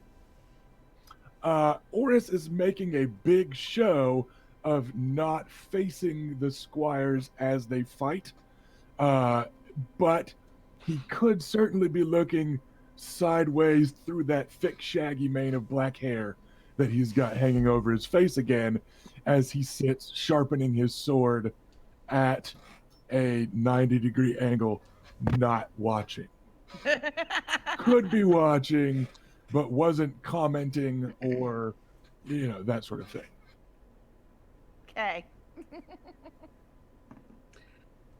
Cool. I mean, Adam's gonna come away from that feeling more confident, because he'd have gone into it very, very unsure, because he doesn't basically has sort of assumed he would never be able to do that again. So it's like, oh, okay, I've not lost the whole skill altogether. So pleasant late afternoon of that, and then those two squires start to ride Quintain, and they don't make a boisterous, loud offer to let you join in. You get the feeling that Lord Beric or another experienced horseman might have just told them not to pressure Adam to ride. So they seem content and excited that you took part in their small melee, but they don't pressure you to ride at Quintain with them. But they start riding, and you notice that Alisane is openly listening in, as the squires are getting tips from Beric Dondarrion and that sort of thing. She's trying to pay attention so that she can know how to do this fancy horse fighting stuff better. So that's kind of what carries everybody into dinner, which is a thoroughly pleasant affair. Everybody in the hall gets some of Bessa's rolls, and she makes a big show of going back to work as soon as she's done eating to go make some more to make sure that they are stocked up. Adam. Yeah. The others are going riding. Are you not going to go with them?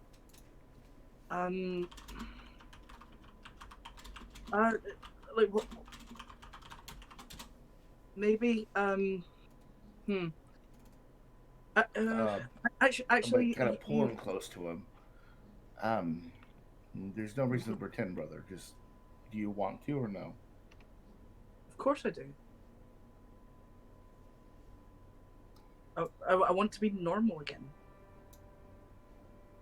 Is the fear holding you back? Yes. I just... But, I think... I just feel really nervous that that I'm gonna have another fall. Yeah, and maybe it'll be worse this time, and I won't come back from it.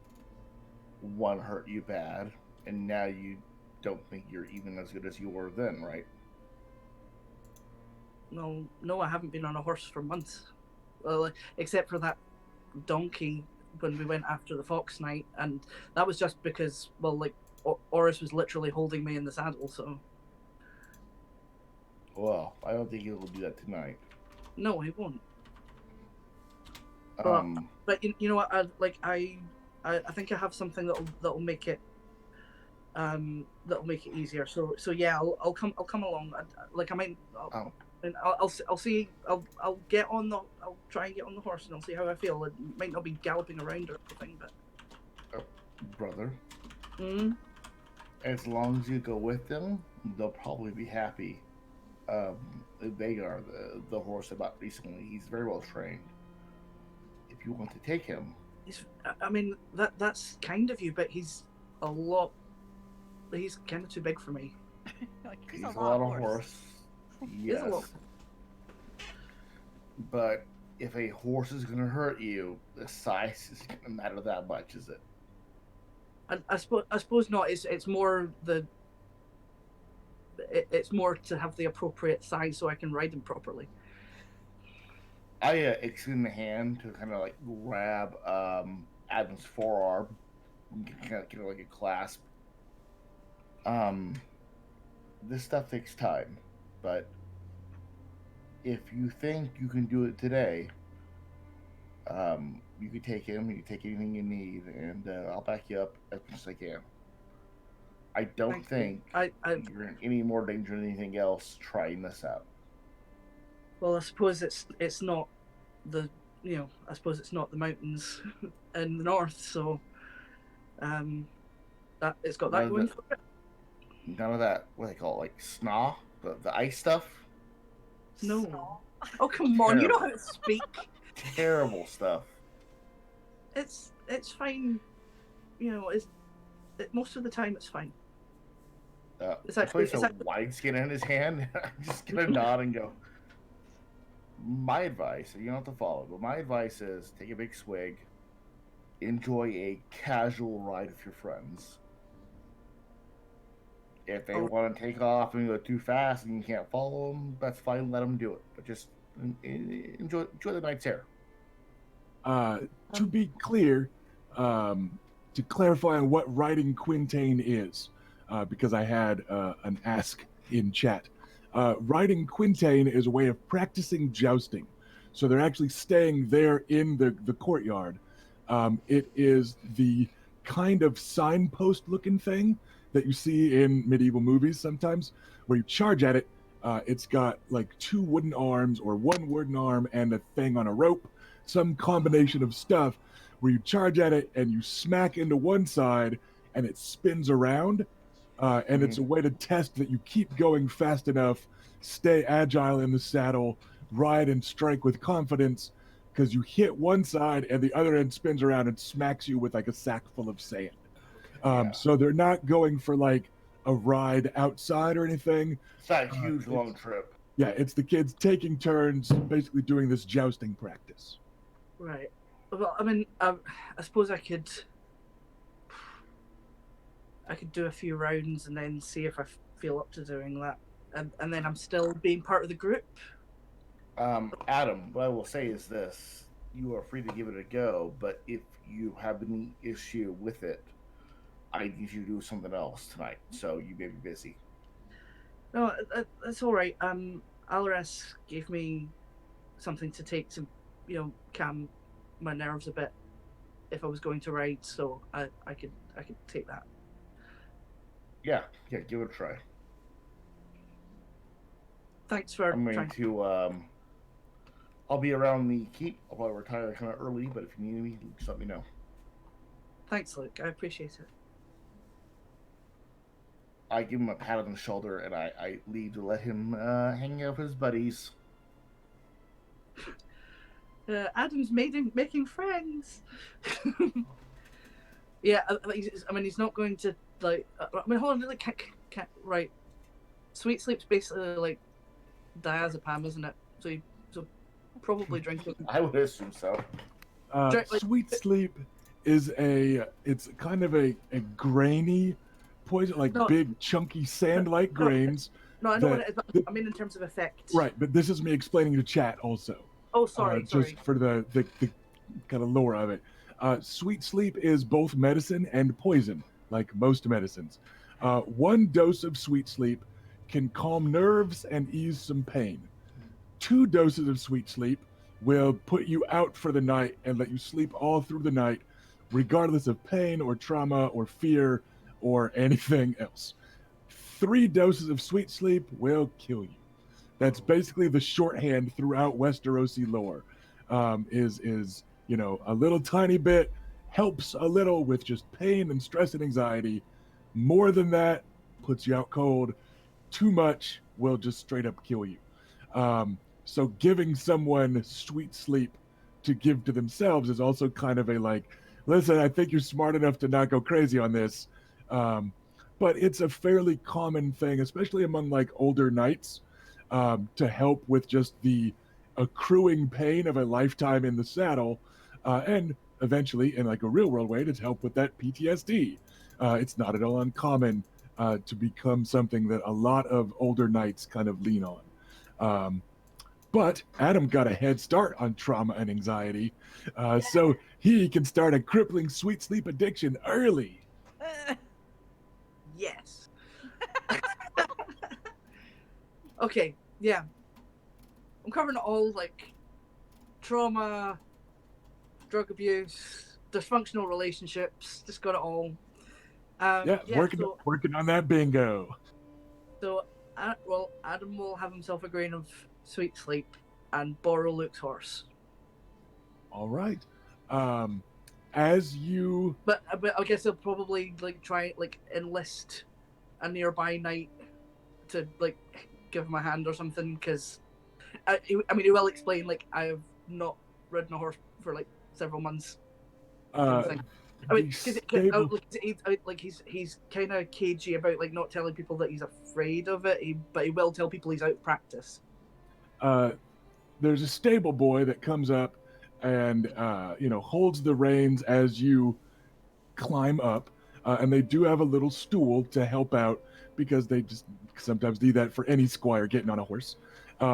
But you notice after like the blur of motion of you swinging your leg up and over and settling into the saddle and kind of looking around from up high, Beric Dondarrion appears kind of out of nowhere.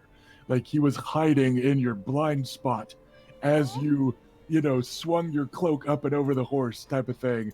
And suddenly you look down and holding the reins is Lord Beric Dondarrion instead. He goes, perhaps a walk around the courtyard first to get you and the horse accustomed to one another. That sounds like a fine idea, my lord. And he just takes you like at a walking pace, and hands on the reins of the horse as you start going. But then you notice after like the first lap, he's actually just walking alongside you, and like you realize then that you've got the reins completely in your control, and you don't even notice or remember exactly when he let go. And he's just talking to you about, falling down off a horse and losing in a joust. And, the important thing is that you come back and tilt again the next time. And, that sort of kind of generic pep talk type of thing, but in a very soothing voice that you're not sure if it's meant for the horse or for you. But it's just this kind of soothing, monotonous drone of, yes, when I first rode and blah, blah, blah, blah. And of course, one of my uncles fell off his horse. And, just this kind of rambling story that you don't even realize you've finished a lap and are now the one guiding the horse yourself. Kind of terp to his belt, as was the style of the time. And you have the distinct impression he has done this sort of thing before. Beric's a good bean. He is. I'm watching from wherever, someplace shaded, I'm sure. I'm just so enamored by this. Yeah, I think like Adam will kind of gone from like taking quite a lot of kind of shallow breaths to like finally kind of managing to, when the sweet sleep's like properly kicked in and he's able to actually take a proper breath and he's not all full of tension and he's just kind of relaxed in the saddle, like still kind of wary, but like it's not like knives in his head anymore. Yeah, and it does help that this is a courtyard and not a treacherous mountain path, or that sort of thing. It's a very controlled, Mm. even environment, um, and most people are still watching the younger pair of squires riding Quintain. It's a little more exciting, so you don't have a ton of eyes on you personally, and that helps a little, But um, yeah, so it's your call. If you want to go take a poke at the Quintain, or if you just want to keep doing a couple laps. I think it'll do probably another a lap or two, but we'll join in with the riding Quintain. But I expect probably at least the first few passes is not going to be going fast enough. He'll probably have a few kind of like not quite false starts, but like he'll just kind of ride past, but not be fast enough to for the clean hit and to properly kind of cleanly hit the pill. But then like it'll just kind of build up to that, and then I'd be getting it by the end. Reyna, you notice Oris is no longer going through the motions of sharpening his new sword. He's still just sitting there with it in his lap, not doing anything, but making a big show of not watching anything either. He's just kind of sitting still, not looking at the Quintain. And you hear Alisane and just the letting out a whoop as Adam, gets up to it and almost takes takes a poke, and she cheers him on and stuff. Thank you, my lady. And then by about let's say it takes about 4 passes, you do land a pretty clean shot, and you ride right through it, and the sandbag swings around and cleanly misses you. And Raylan, look. Did you see that, Reyna? I did it. And the courtyard in Blackhaven is up in arms for you.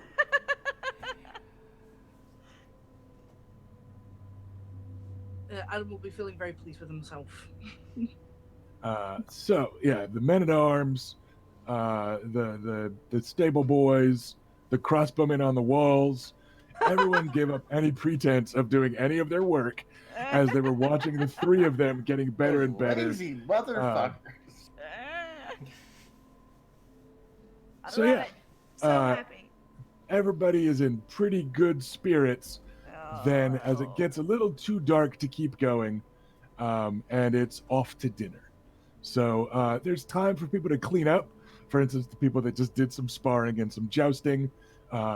There's also the most likely of you to want a bath before dinner anyway. But yeah, baths are available. Just because Adam is a perfumed ponce. And you guys have been on the road for about a week. I think I remember earmarking the trip as about 2 weeks last time, maybe less, but this is about the halfway point because what's left is slower going through the Red Mountains. But yeah, so you guys have been on the road for a while. Baths are available to everybody, and that sort of thing. So everybody get cleaned up. It's a very pleasant dinner, and like most of the hostility that was in the air before, you notice is basically gone. People are kind of united over the 3 cinnamon rolls of squires, or not quite squires in Adam's case. He's still in that in between. But yeah, like it just seems like everybody, the tension bled away, and everybody's got fucking tasty ass yeasty rolls to munch on, and Stormland venison is the main dish. And there's some good hearty soup, just like straight up veggies with a kick of wine to it. So it looks like they kind of deglaze the veg before turning it into a soup. At some point, there's a drunken Lucaris trying to negotiate a trade deal with Dundarian. Use this, and we will stew ghost peppers. I guarantee it. Look! I did it. I did it. I rode Quentin and I hit it. Uh, I borrowed your horse. grins and kind of smiles and goes, "Well, of course you did. You're Nigerian." But then kind of nods to him, like, "Good job." Yeah. Alas, Sir Lucaris, I'm afraid there is little need for dragon peppers here in the Stormland, or Well, anywhere he's not besides used to it Dorne. yet. Forgive my brother. He cannot fathom the notion that that there are people in the world that don't like them. Well, those Dornish purses, you can put some ghost peppers in it and they kick him up a whole notch. Look, like other people not wanting them means more for you. That's right. We I'm have. clearly being tricked here, but I've had a lot of wine. Someone will allow it. I feel like we have plenty of exports that appeal to a broader range of people. And I mean, also the excessive consumption of wine is entirely your responsibility. Like, But, sister, of all due respect, what you're exporting to the Darians is nothing we can easily mass produce. And you'll say it kind of quietly to her as a joke, Excuse me. wow. with a grin, a laugh, and kind of like an arm around her shoulder and a hug. You have had much to drink. I have been away from home for a very long time, and grandfathers don't have questions, and I'm not looking forward to answering any of them. You will be We'll very answer them. happy we'll answer- back home. We'll answer them together. It'll be all right. I assert. Mainly I'm because not afraid of getting the wrong answer and making grandfather mad. I'm concerned with disappointing him and you all. So, oh, bollocks. Full That's all I have to say to that. bollocks. more wine, you're right. That's the answer to everything. Yeah, I don't think he's going to look at the chest of gold that we're bringing back and be disappointed. I don't either. No. I also don't think that the friendships and that you have made during your time there and the experiences that you've had during your time there will disappoint him at all. Especially if you call them alliances rather than friendships. Yes, use that word. Alliances. These are all very kind lies of yours. Thank you. As a Westerosi lord, Lord Beric says, kind of sardonically, it's quite true, we are supposed to foster alliances. Calling them friendships makes you sound more like a knight and less like a lord. Calling them alliances tends to be what lords like to hear. Alliances, then. Alliances. Wow. We have made great strides in increasing and improving our relations with our northern brethren throughout this time. No, they're not our enemy, are they? We have few of those, actually. And none to the north that I know of. Indeed, the Lord is far from reality, I think. But I'll use the terms. Lord Beric quips at your mention of Northern Alliance. He goes, yes, the Lady Alysanne seems quite smitten with you lot. Well, we feel the same about her. Luke gives a silent nod in approval and doesn't say anything else. I love her. I love her so much. All right. Any other particular plans for the meal and your stay at Blackhaven? No, Apparently- Luke's going to enjoy himself and clean up and leave as soon as we can. So. Well, all right.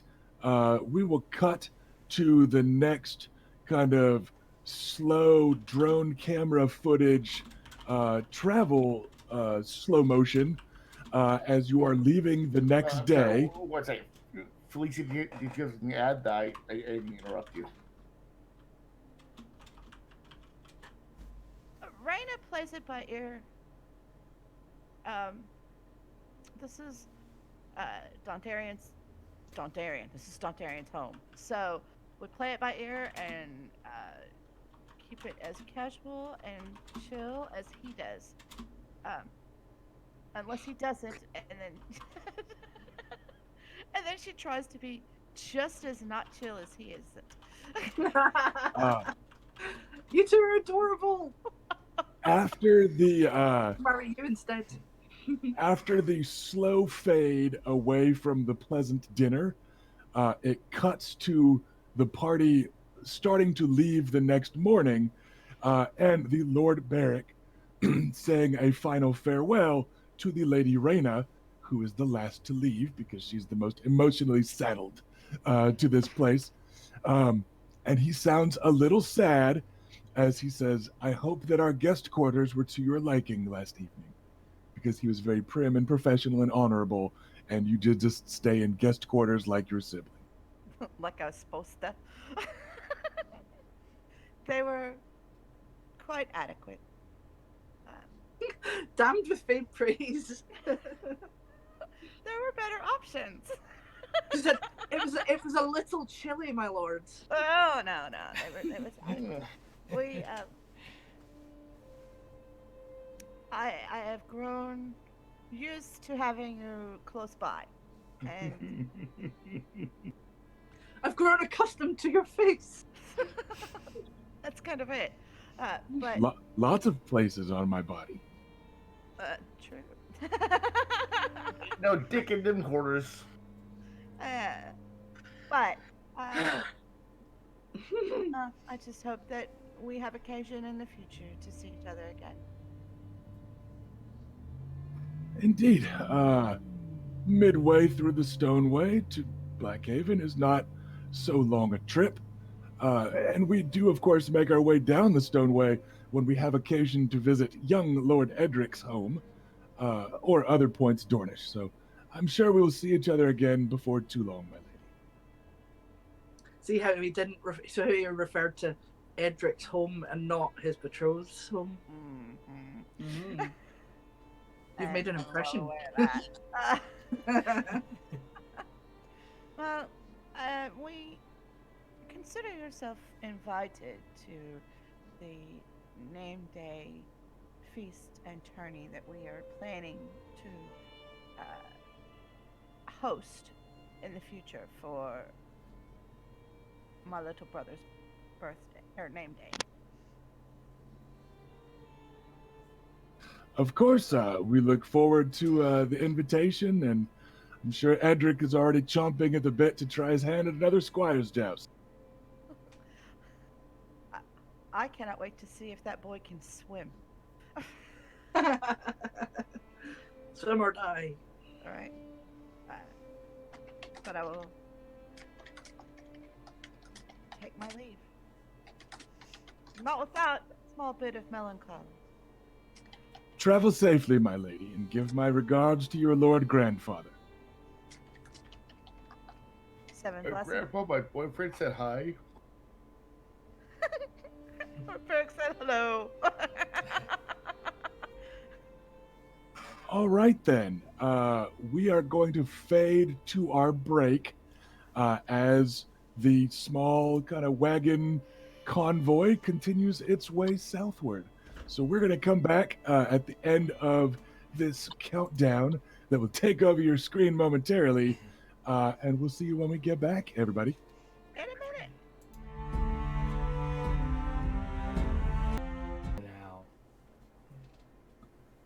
Now. All right, everybody, and welcome back. As my co-stars are hurriedly finishing snacks, which, yes, the camera did catch Ashes. That was fantastic. Woofing down half a sandwich and not quite making it in time. Fantastic. I still have half an apple. Yep. So we'll get to see that. That's a treat. But welcome back, everybody. We are picking it up kind of mid-road trip after a bit of a bittersweet farewell to Blackhaven, the home of House Dondarian, one of the storied houses of the Stormlords that has long stood as a bastion against your filthy Dornish kind. So it was a surprisingly pleasant visit. The only swords that were drawn were training wasters. The only clattering hooves were people practicing by riding Quintain. Nobody actually was trying to run anybody over or stab anybody. Nobody got poisoned. The dinner was nice. So yeah, it was like a really, really nice treat. Less fancy than all your feasts up in the Red Keep, but certainly more comfortable and pleasant. So you have now left, And we didn't and get accused of murder or anything. yeah, like it was a really nice dinner, a really good trip. Nobody said you murdered a bunch of small folk. Nobody said you poisoned anybody. Yeah. So making your way out the next day, you are no longer skirting the foothills of the Red Mountains. You are now making your way through them and heading towards the mountain passes that will carry you to the Stoneway, and then Will lands, and then Nymerian lands. So we are going to ride for a bit and see how long it takes Adam to get back. But let's go through in age order then, so that Adam can get back in time. Reyna, what have you got planned for this last leg of the journey? The last leg of this journey, I intend to spend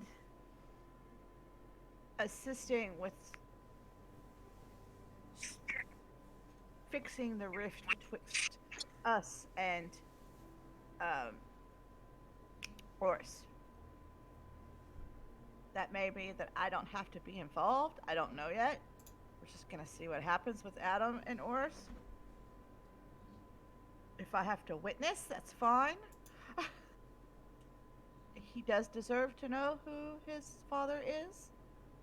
And I can't trust that Will ever tell him. So, Willie will. It's Willie Will. The plan, as you heard it, again, because it's been 42 weeks, I think, since episode 1, Oris was upset because Willie Will said he wouldn't tell him who his father was yet. And Willie Will was specifically concerned about him going to King's Landing while knowing. So the impression you're left with was that Willie Will planned to tell him upon his safe return. Well, then I will approach Horus then my own self and offer to tell him, but explain to him that if he wishes to wait for his knight to do so, as he has sworn to do, we would honor that, because that's honestly the number 2 reason why we haven't told him already. All right, we got Ash back, which is good because we're talking about Oris. Yeah, sorry about that. My connection was just so bad I had to restart. It's all good. Oris responds with, I don't want to talk about this. I don't want to talk about it. I don't want to talk about it. Is basically his answer to like any attempts at starting that conversation. He's just like, if it ain't about horses and wagons and making our way through the Red Mountains right now, you lot don't need to talk to me about it. And that's the closest he's come to like openly rude, but he's just seems to just kind of want to be left alone by the Nymerian siblings. You know what? Yeah, if Adam like catches any of them like quizzing Oris about that conversation or anything, Adam is going to like pipe up to leave him alone. Yeah, Not what you not missed, to start a Ash. fight or anything. Going to be like, hey, he doesn't want to talk about it. If I can leave him alone. What you missed, Ash, was Reyna approaching Oris and asking if he wanted to know or if he wanted to wait until he got back to Wyvern's Rest. And like I said, Oris will just grunt his way through to, I don't want to talk about this. Adam's response is still the same. No, I wanted to put it in his hands. Yeah, and I tried to do that, and look what happened. So Um, I don't. Luke wants to approach Oris, but as he sees this happen, he's going to kind of like lay back and let it happen. I think if that, I mean, I'll honor his wishes. Well, we can just leave him alone. So I'll just let everybody know. Just leave him alone. And he doesn't want to interact with us right now. He's still angry and he's still upset. And I don't blame him. Can't do that, sister. You can, because I just told you to. Yes, and I will to advisement, but as a knight, if he wishes the truth, I will have to tell him the truth. If he wishes the truth, which means he And- needs to approach you. Yes, but he should also know the truth is available. I already told him that. Adam's walking away from this, like, and getting back in the That's carriage. exactly what I told him. Wants I no said part I in it. offered to tell him. You the don't truth of understand. his father, and he We- said, "I don't want to talk about it." We spoke briefly the night about this, and he was very not pleased with the subject. He is still not pleased with the subject, and asked that we not. Asked that we not. Did he Insert ask that, or verb did he just want. not say anything? So we're going to allow him to control that because he has that right as a knight. I'm going to talk to him, unless you order me not to. I'm going to talk to him, and I'm going to tell him that I know the truth, and I will tell him my reason for not telling him the truth. I have already told you, don't do it. Is that order, sister? Yes. If I have to Very make well. it so, then yes. You do need to make it so, or else. It's a command. Very well. I will hold my tongue.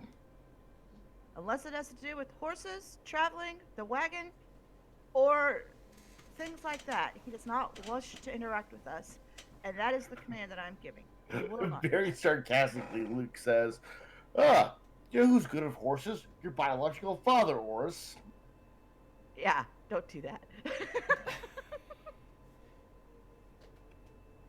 Very well.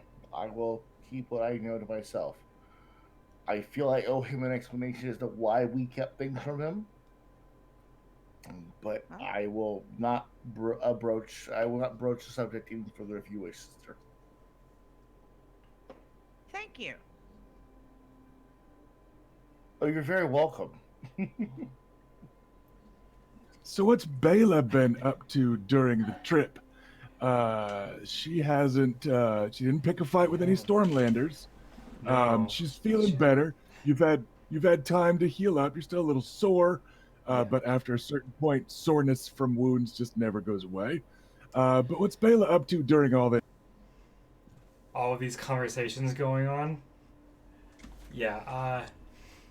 So she's gonna. Just run the bit about. She's a little bit unsure because she wasn't there when this happened, so she's heard things like secondhand. But she knows that she doesn't want to make trouble, and if Oris has said that he doesn't want to talk about it right now, then she isn't going to go up and spoil the news against his wishes. So she kind of just lets that play out, and she's ready to back up her sister in case Luke would try to come up and speak, but she's just kind of hanging out in the front of the caravan and leading the way.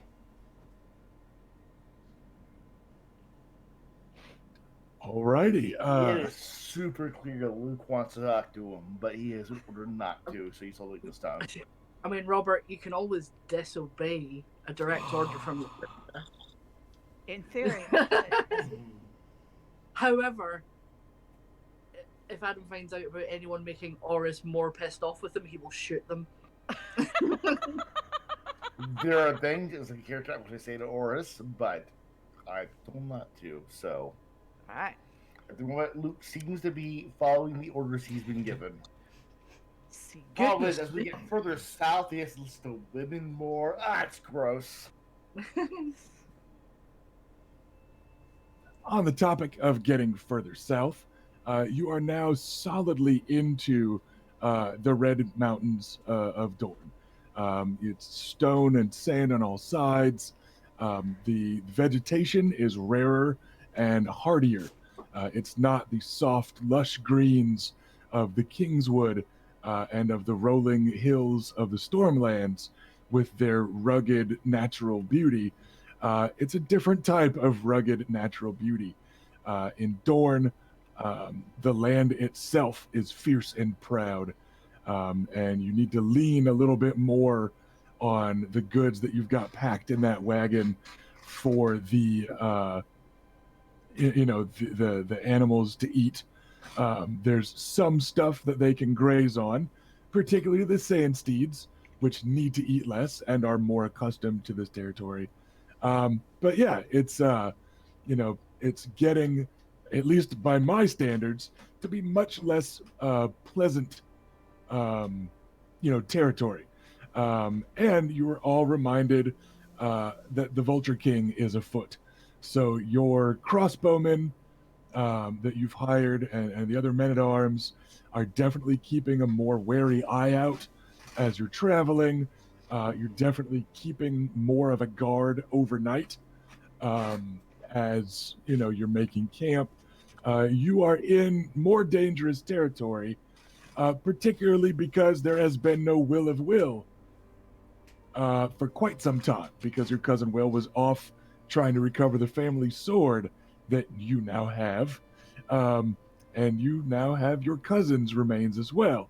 But Will lands have been somewhat lawless for some time, which has, of course, led to all sorts of rumors about Wills being the Vulture Kings.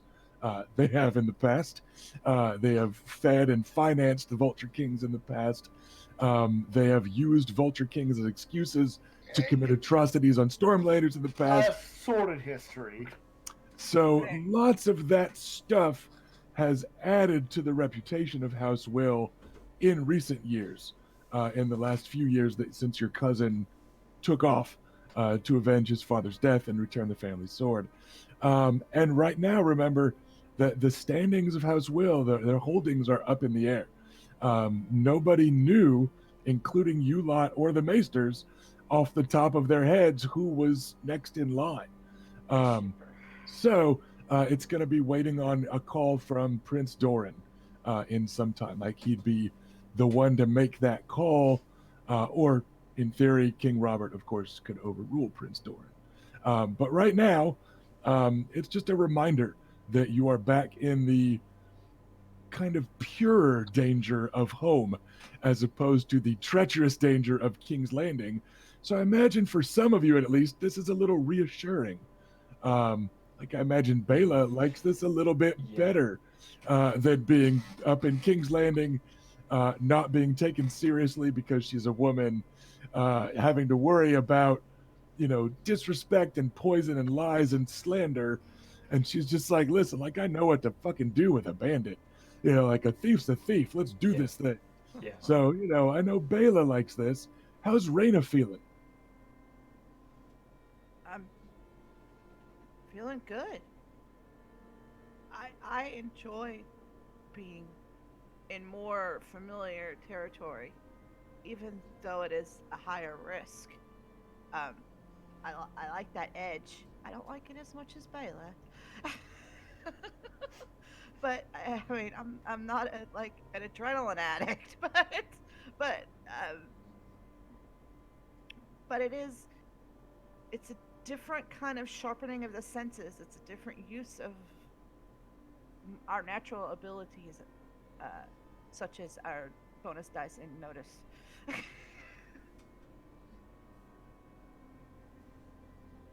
So, Raina prefers striding the red mountains to swimming with the sharks of King's Landing. What about Get Luke? away! Luke is running along the rest of the group. He is out of his heavy armor and to his lighter gambeson and other armor. It's been a long time since he's felt the heat of home.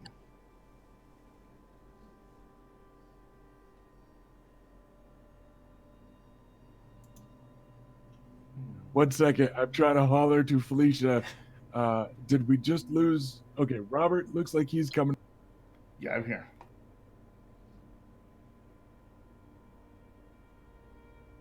All right, we're gonna try to get Felicia back on, but keep going, Robert, with Luke's feelings about suddenly having to worry about brigands and bandits in the mountains, as opposed to King's Landing. The actual bandits and whatnot, he's not that worried about, especially after the fight they got into back in King's Landing and the King's Wood. Those kind of issues he doesn't have a problem with. He is far more apprehensive about approaching home and meeting back up with grandfather than anything else. I mean, men can stab you, but family can be disappointed. So it's less a concern about the Vulture King in Dorne, and more a concern about your Lord Grandfather Makar, who awaits you in Wyvern's Rest as the best possible outcome of this trip. Yeah, Vulture Kings I can stab. Grandfather Makar I can't. And what about young Adam, who has spent the last several years in the opposite climate of this, had to adjust to King's Landing socially and mentally, and now is going back into the Red Hills of Dorne for the first time in a chunk of his life? Well, I mean, Adam was back for a very short while before they headed off, but yeah, not enough time to really settle back in. Like, you basically showed up and then they were like, all right, see ya. You know, so it's another kind of bittersweet return. I mean, like, in the time between Luke trying to confront Horus and getting back, like, Adam will have kind of sulked a while about that, because, yeah, it's still a kind of stressful and painful subject. So he'll have kind of gone back to being quiet in the carriage, protecting Lady Iris. Probably like sticking his head out of the window of the carriage a bit more often once we get into the Boneway. You know, just in case. Yeah, kind of. I guess also, yeah, just like noticing that it's getting that it's distinctly hotter. But yeah, and just kind of trying to mentally prepare for what's probably going to end up being a confrontation with our grandfather and Willy Will, and just like, oh jeez, that's coming. So I love that, like, nobody is afraid of bandits in the mountains. They're like, it's an honest threat. We know what to do about that. It is less scary than what we just left and where we're going. And like, it's just kind of adorable about House Nunny. Absolutely. Yeah, well, I mean, like between living in the Stoneway and squiring in the north, and the trouble we had on the road to King's Landing and the Fox Night and stuff, Adam knows what to do with a bandit. They're not that scary to him.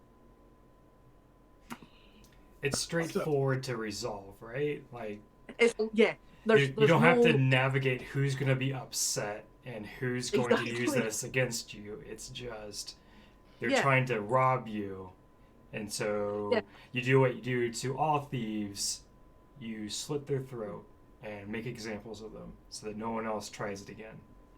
Well, in Adam's case, you know, like put some arrows in them and then string them up. But yeah, very very much, yeah. Like, we don't have to worry about hurting them. We don't have to worry about hurting their feelings or anything. Yeah, we don't have to worry about possibly. Like, we don't want to make alliances with them. We just want to eradicate them, and it's just so much simpler. They're not people like us. Well, they're not. All right then. People You like still. them. So you do maintain some extra guards, and a few more guys are traveling with their crossbows like loaded and ready, that sort of thing. Um, but you're able to get to the seat of House Will, which is not a very impressive keep in and of itself.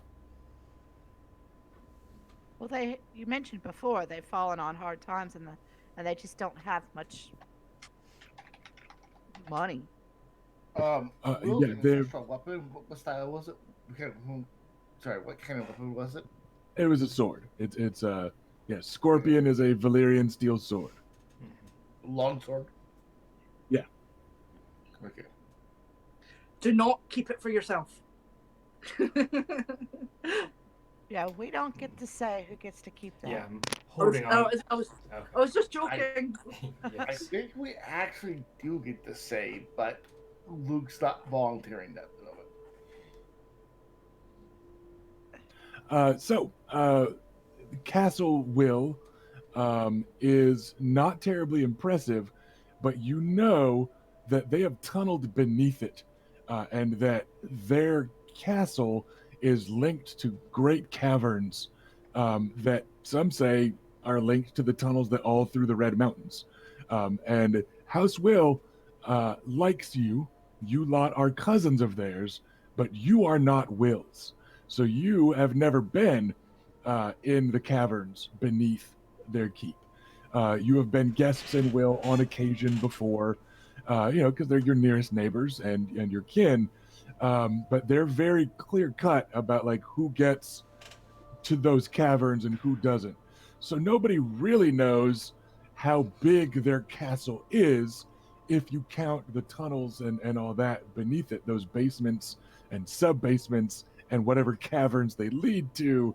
Um, but Castle Will itself is little more than a keep. It is a fairly humble thing crafted of the redstone of the Red Mountains. It doesn't even particularly stand out if it weren't for some banners and that sort of thing, because it's just made of the exact same stone. It's fairly humble. It's not much to look at, but uh, you notice that you're getting very close to it, to the surprise of your caravan, because some riders are approaching you. It's a concerted group of riders, not a ragtag band of brigands with horses, but it's an assortment of riders from House Fowler, judging by their sigils and their colors. Who's House Fowler? They're a Dornish house, I think friendly to us.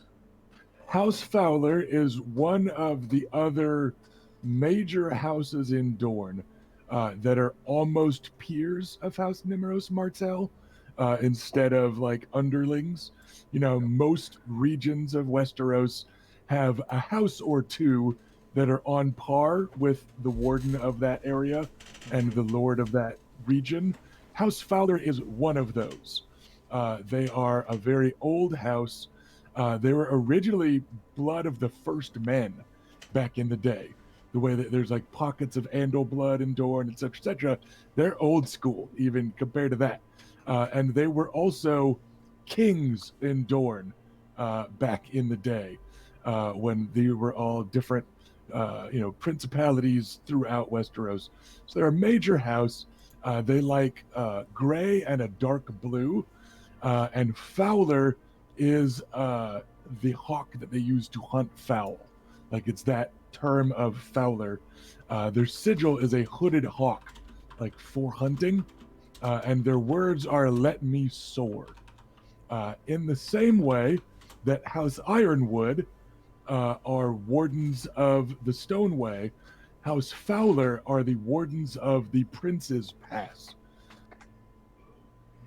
And their seat of Skyreach looks over one of those other kind of mountain passes that are one of the keys to Dorne. Yeah, they're wardens of Princess Pass. They're like the other side of the mountains from Will. Yeah. Okay. Yeah, Like Luke, will to be the west. Yeah. Luke is again in the back of the group, so he doesn't see this originally. So Um, I think I will it's ride forward to meet them with Bayla. yeah. It's, like I know Bayla's been up front, Mm-hmm. so the twins will ride up to meet them. It's a small group of 6 riders, uh, and one of them, and only one, seems to be a knight. He says, "I am Sir Artos, sworn sword to House Fowler. We welcome you." Thank you, Sir Knight. I hope that House Nibarian hasn't run into any trouble on the roads. We have not. We have apparently been blessed by the Seven. Good. A few of our patrols have been harassed, but it's good to see that you lot made it here safely, my ladies.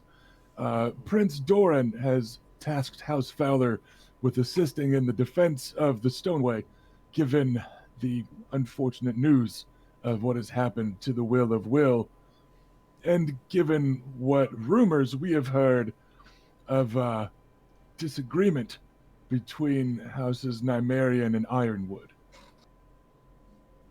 Well, that is understandable, and I'm glad that the prince, in his wisdom, has sought your help. Uh, it is an honor to serve. I've brought only 20 men, but so far no one has approached the seat of House Will proper. Just a few spears against us on patrols, stray arrow shots, and that sort of thing. But please, let's get to the relative safety of the keep. We have uh, the Will's remains with us, and we also just went blank on the name of the sword. Scorpion. Scorpion. We also have Scorpion in our possession. And I tap it because I have it on me. I'm sure that will be a great relief to the Will Smallfolk and to Mr. Thomas. Come, let's get you inside. And a few of his horsemen help out to kind of hurry things up, etc., etc. The kind of meager gate to House Will is open. It's a low stone wall around a keep, but they open the gate for you, and waiting for you is Maester Thomas. Maester Thomas is from the Westerlands originally. He is from House Crakehall by birth, making him basically the burliest motherfucker in House Will lands. The Crakehalls are famously kind of big and big boned and tall and strong and burly. Yeah, He still has that bit. build. Yeah. And the most famous of House Crakehall is called the Strongboar, who is one of the few badasses that in his own internal monologues, Jaime Lannister admits is stronger than him. So that gives you an idea. You gotta be a pretty good badass if when Jaime Lannister is talking to himself, he thinks of that. So yeah, the Crakehalls are a burly and resilient bunch. And Maester Thomas always looks a little too big for his robes. The handful of times that you've seen him, they're his robes. They've been sized for him, but they still just always seem to not quite sit right on him. And he's showing a little bit too much leg. Those voluminous sleeves don't actually look very voluminous on him. Like they still go broad towards the cuff, but like they're straining and tight around the shoulders. And it just always looks like he's wearing some other maester's robes. But he looks to be it. Like the master of their kitchen is there, an ancient crone with about 3 teeth in her head that just rules the kitchen. And there's about 6 small folk hanging about in the courtyard. And this is about it. A chicken goes clucking by through the courtyard. House Will has been not doing so great. And it is Maester Thomas that raises his booming voice to greet you. He's got thinning yellow gold hair. Like many Westerlanders, he has thick handle blood. But he's getting to be about 50, you would guess. So his hair is getting a little bit less golden and a little bit more straw yellow, and it's thinning on top. But he raises his voice and his massive arms and welcomes you to Will and gestures, and the old crone limps towards you with bread and salt, which is a pretty big deal for Will to offer. Yeah, I will take some. So everyone, a little chunk of bread with some salt to dip it in, and the crossbowmen get some. Alisane Mormont takes it with a very serious look on her face, like, I respect this gesture, and little Robert Frey takes some, and so they make a big show of it before anybody continues talking. Everyone that is brought through the gate gets bread and salt. And then you can't help but notice that at the end of it, after the last of everyone has gotten a bite and a bit of salt to dip their bread in, she takes a pinch of the salt and throws it onto the casket that bears the body of their liege lord, and just kind of welcoming him home, recognizing the salt of his blood that has been spilled. Who knows? And it's only when everyone has gotten their bite that Maester Thomas then looks to Reyna for their conversation to continue. Like, it's a very stately, serious, like almost everybody holds their breath until the formal welcoming, particularly here in Will Lands. I dismount so that we are eye to eye, but I'm so much shorter than him that I'm not. But and give him an abeyance and respect. Maester Thomas, from Reyna Nymerian, House Nymerian, and we bring home the will for his final rest. You hear like the 6 or 8 people that are in earshot besides Mr. Thomas. They all let out like a sigh, kind of acknowledging that he's here, and then a few of them wail and start to like tear at their clothes in very kind of old school Dornish fashion. Like, now they are allowed to start formally and openly grieving, right? Like, it's kind of a tradition thing, in a way. The Will are the most Roinar of the people that you tend to interact with, and it looks like some of them were almost, again, kind of holding their breath, waiting for him to come home and for a highborn to tell them he was dead, and not just this secondhand email bullshit, right? Like, they were waiting on this moment. So And it wasn't real until he got home. Yeah. So it's a very kind of ritualistic way that a few of them just start to look wail and tear at their threadbare clothing. And one, young lad that's probably supposed to be taking horses to their meager stables is throwing himself on the floor and punching and kicking and screaming. And Maester Thomas looks kind of mildly embarrassed by it, in a very stark reminder that he is not of the Red Mountains.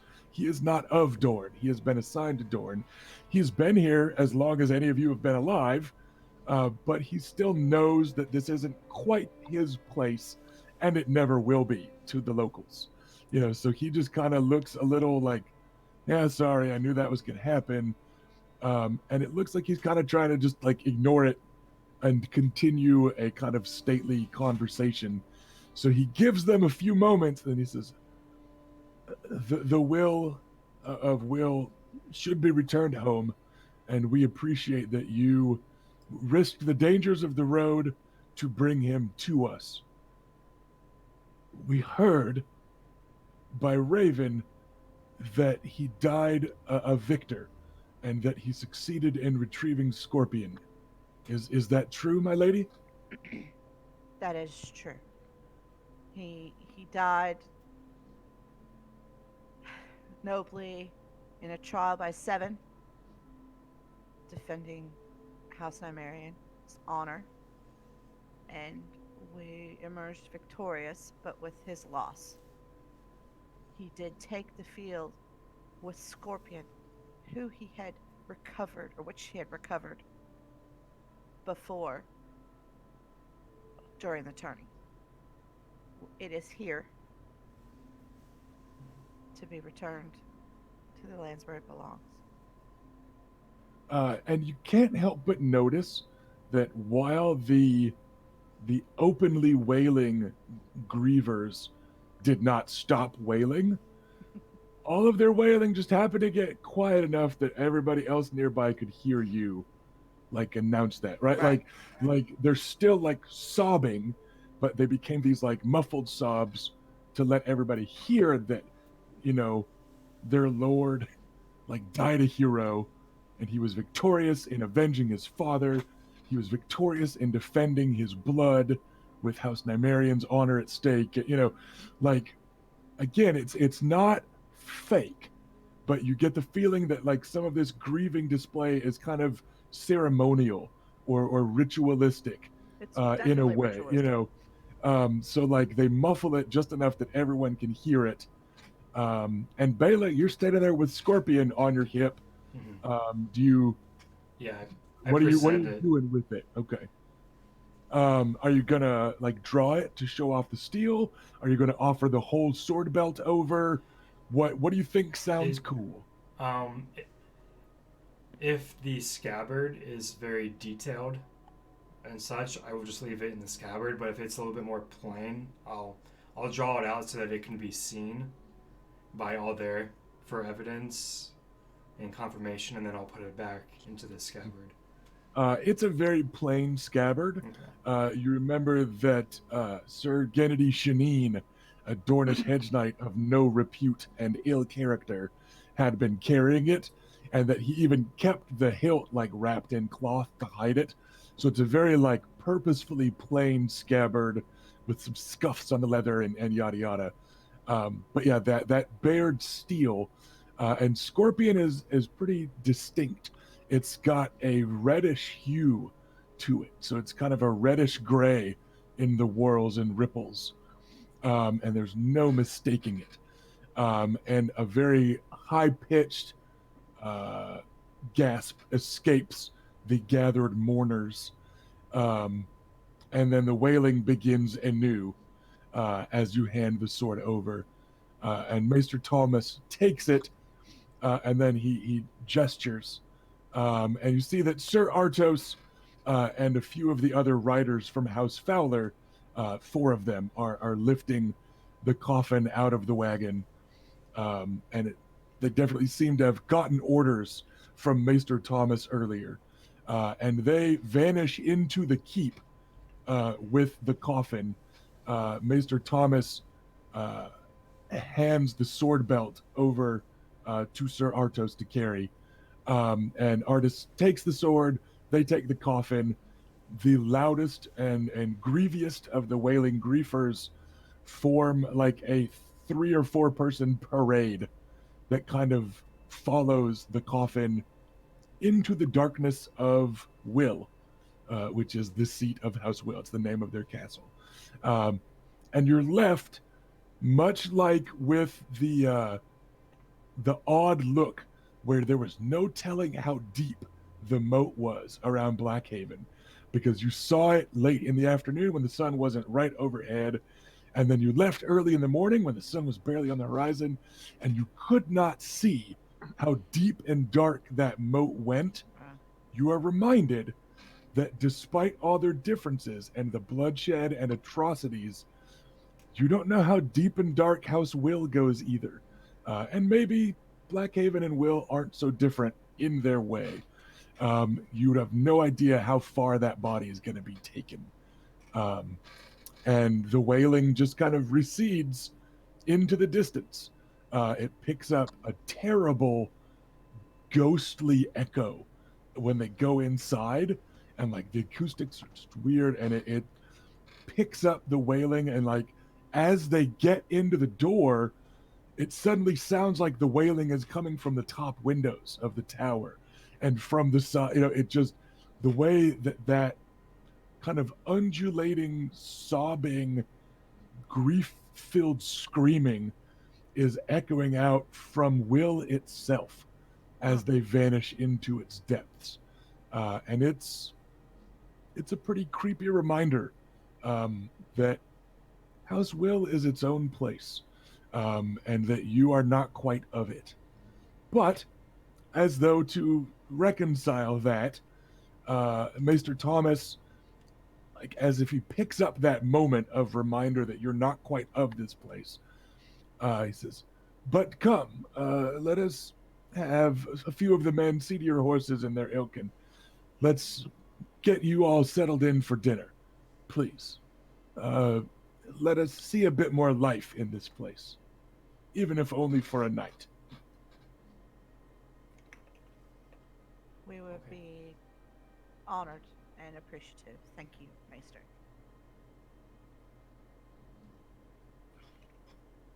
And the boys will help with the horses and stuff because they have limited resources here. Yeah, and you notice there looks to be about a dozen more riders from House Fowler that look, they're just men at arms, but they're already they've crowded their stable where they've got their horses. They've kind of shuffled their horses down to one side, and they're helping Edric and Robert and Oris as those three kind of take point on seeing to the horses. Lady Alisane is helping out. She has been seeing to her pony all along, and also getting practice caring for a horse. But yeah, so you get some of the men-at-arms to help, and a few of your own men-at-arms pitch in as well with, all right, we unhitched the wagon, let's grab that thing and wheel it around and get it off to one side, and let's, it's a tight pack in that courtyard. This is not at all even the yard at Blackhaven. But with some wagon and carriage Tetris, they're able to get everything to fit inside. And you notice that the couple of men from House Fowler that are still up on the kind of sad ramparts, they like visibly breathe a sigh of relief when the gate gets swung shut again.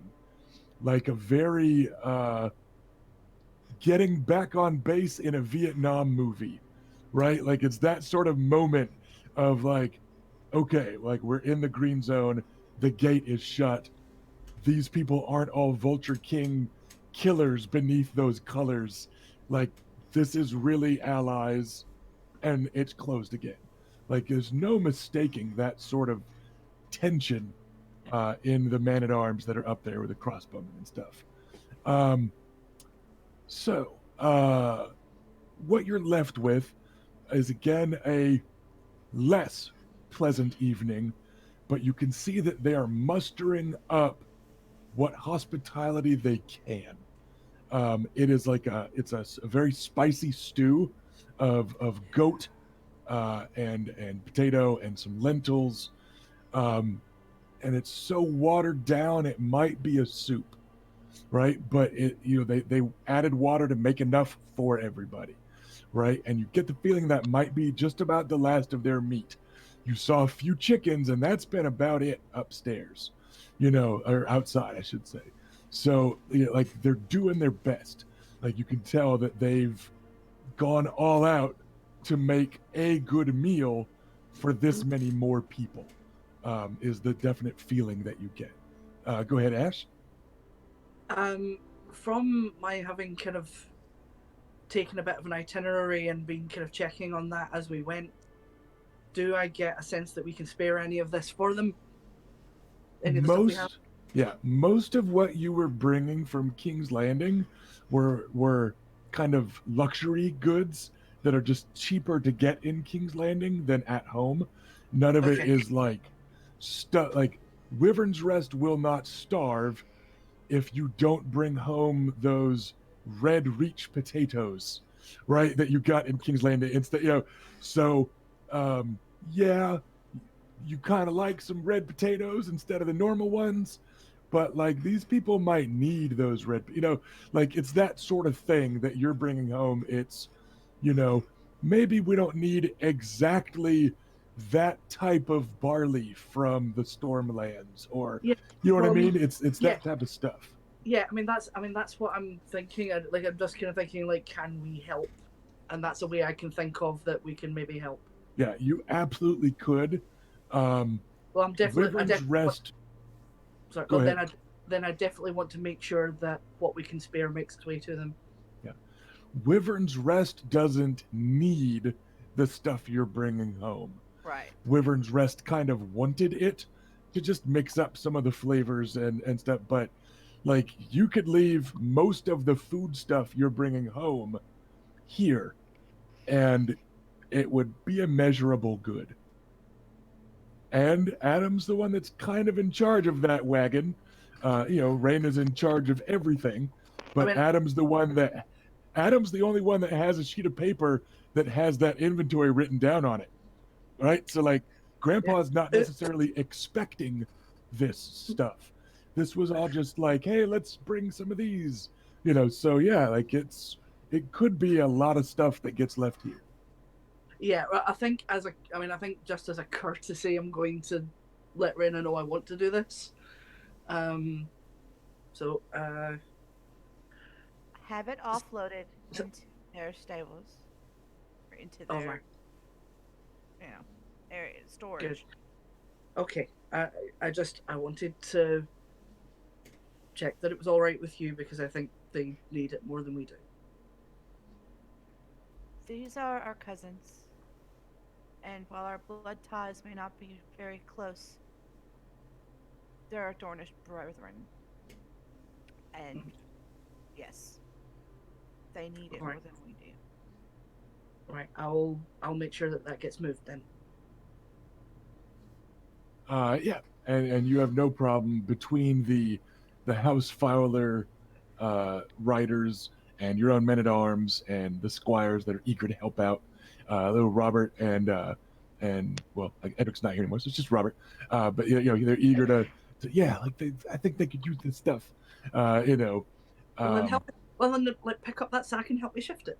yeah. So they do. So you've got plenty of help with that sort of thing. Yeah, like, Um, Adam will actually like pitch in to shift the stuff because it's doable. Maester Thomas thanks Reyna quite a bit. The toothless old crone does not. Like you get the feeling that she's like, we gave you people bread and also salt. You owed us some food, right? Like she's just seems like this sort of like, yes, this is what is proper and right. And when I was your age, I would have also butchered a horse, or you know what I mean? Like she's got that sort of mentality where to her she's like, they're doing the right thing. I'm not going to thank them, but I'm not going to kill them tonight either. Like this is good. This is the way. That's the vibe you get from her, who seems to be the other principal power in House Will right now. You know, so yeah, they're appreciative. Maester Thomas and the men from House Fowler are very appreciative for the assistance. Um, and you find out that what few fighting men of House Will still exist are basically scattered throughout Will lands, with what few small folk still exist. They just broke their men up into groups of like 5 or 10 to go to every little knot of people living in the mountains and try to protect them. They've just been in this kind of hunker down mentality. Uh, so Will itself has been largely unprotected for a time, but bringing in the riders from House Fowler, um, And Ardos makes it clear that these are orders that came from Prince Doran very recently. And yeah, so you guys are, um, you know, uh, the head count is appreciated that you guys are there. So yeah. And speaking of head counts being appreciated, thanks, Welcome Party RPG, for the 16 fresh heads. That's just about how many fresh heads this little caravan just brought to the floundering, pathetic heap of House Will, their neighbors to the north, down here in sun-baked Dorne. Modest rather than pathetic. No, they're kind of pathetic right now. Real estate talk, it's modest. Cozy, even. They have fallen on hard times, but it does seem that the worst depredations of the Vulture Kings have been kept at bay. And with Sir Artis and his men able to ride some patrols, they're mostly checking on these small groups of people. So yeah, that's kind of the situation, and it's a pretty dire one. And it might be something that you could help with in coming time once you get home to Wyvern's Rest. You're pretty sure that grandfather would approve of that as a topic of conversation. Is Absolutely. anybody up to anything in particular during that night's meal, other than giving them some of the supplies that were going to be kind of mild delicacies? So again, it was like, oh, we're not getting those exact potatoes, that exact grain. Oh well, this will keep them from starving. Yeah, we'll keep relatively to himself. He's just going to, basically let the night go by and try to get things as smooth as possible so we can get home. He's already focused on what's going to happen when he gets home. He's been obsessed about Yeah. everything. Yeah. I act like this. I treat this as though we were at a feast in King's Landing, which we just had many of. So, just with the same level of appreciation and grace.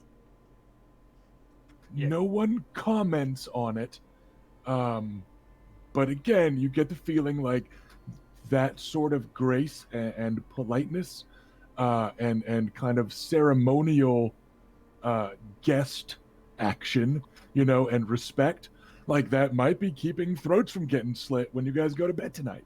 Like you can notice that people see it, even if none of these, sun-beaten, wrinkled, wiry Dornishmen are acknowledging that politeness. You can tell that they're spotting it.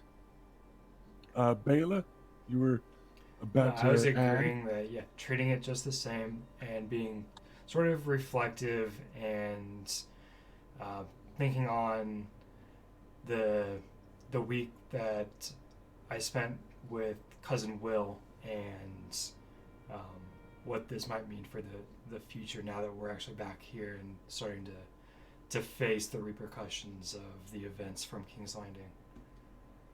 Yeah, I mean, you guys had some good times up there in the city with you helping to, focus his murderous vindictiveness on Gennady Shanine by tricking the Hedge Knight into drawing his sword. And then the way cousin Will murdered him and then lied about fighting a duel as his way of covering for you guys in front of the king. And, just good times. Just a little cousinly mischief Just among general Dornish folk. Dornish stuff, Just So- bros being bros. He was very much a will till the end, in that he was doing the Dornishman shit that Dornishmen get blamed for. But he did, it was a substantial part of your defense, and to say nothing of the trial itself, with him standing for you. So he did stuff his own very, very cutthroat will way, but you're cousins, so you were on his good side. And you guys do all notice that the siblings of House Nymerian, these distinct cousins to House Will, you guys get an extra scoop of their food. And they don't tear your flatbread in half to serve it to you, and stuff like that. You get more than the riders of House Fowler that are currently fighting here. You get more than the small folk that are serving the food and that have whatever positions here in the keep. You are bloodkin of the will of will, so you're getting more than their meager best here. So it's noticeable as part of their generosity. We eat every bite. Hey, speak for yourself. Eat every bite. I urge you Well, to eat it all. If I see you not, this is a sign of respect. And if you, I nudge you. Eat. Yeah, but I was going to give some. I was going to give away some of my bread because, like, they were here actually defending the place. We haven't done a whole lot. I was just going to try and share it. Adam, don't. Oh, fine. You've been in the north for a while, so, but don't. I'll explain later. Right. All right, Because then. Knowing it's we what need insult. grandmother would want, I have all of it. Good stuff. That's right. We eat every bite. We're appreciative. Because that is the way. This is the way. This is the way. It is the way. Yeah, the strong and dark Royanar blood of House Will is very kind of Afghan mountain clan, right? Like compared to the rest of your bloodlines, compared to your other neighbors, the Ironwoods are a very Andal lot. They're not very Dornish, and even the Danes are their own unique blend. So yeah, it's but these guys just have different sort of hospitality expectations, and they seem appreciative of you finishing the meal and making appreciative sounds and that sort of thing. And the night is less pleasant than your last night in the Green Tree. It's less pleasant than visiting Blackhaven with Beric Dondarrion, but it is a pleasant evening in its own way. What do we got, Ash? Yeah, I was going to ask if I could have a quiet word with the Maester. Yeah, absolutely. It's a very small hall. So if you want to speak to him like in private, you might want to ask to take the air or that sort of thing. But yeah, he's No, definitely Well, I don't know how private it would need to be to just basically ask if there's like a chance that I could go and like pay my last respects to Cousin Will. the Maester, who's again this big dude. He's well over 6 feet tall and broad, and again, it looks like he's wearing cousin Alaras's Maester robe, right? The way that it's not quite big enough for him. He's a big dude, and you can see him stop and glance off to one side before answering, and you notice that he looks over to the toothless crone that is the mistress of the kitchen, and then he goes, "No. Once a will is brought to the tunnels, they must stay until things are finished. I am sorry. It is the customs of these people. The time for non-bloodkin to grieve has passed." That's I understand. Would would it be permissible for me to give you something to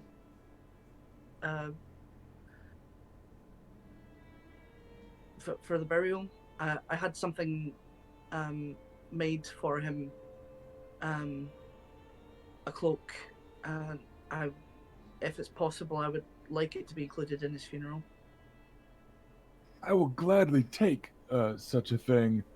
I will leave it to the others that have been more personally involved in the unique burial rites of the House of Will to see what will come of it. But if nothing else, perhaps it could make a fine gift to the next Will of Will. And I would be honored to keep it here in the hall until we hear from Prince Doran, who I will serve next. Very well, thank you. So yeah, he will gladly take that. And I believe that's the last of the cloaks that you've had to give away Yeah. for those that stood for you all in the trial by. I mean, assuming Oris didn't throw his in a ditch. Yeah, you don't know. Like, you didn't see it.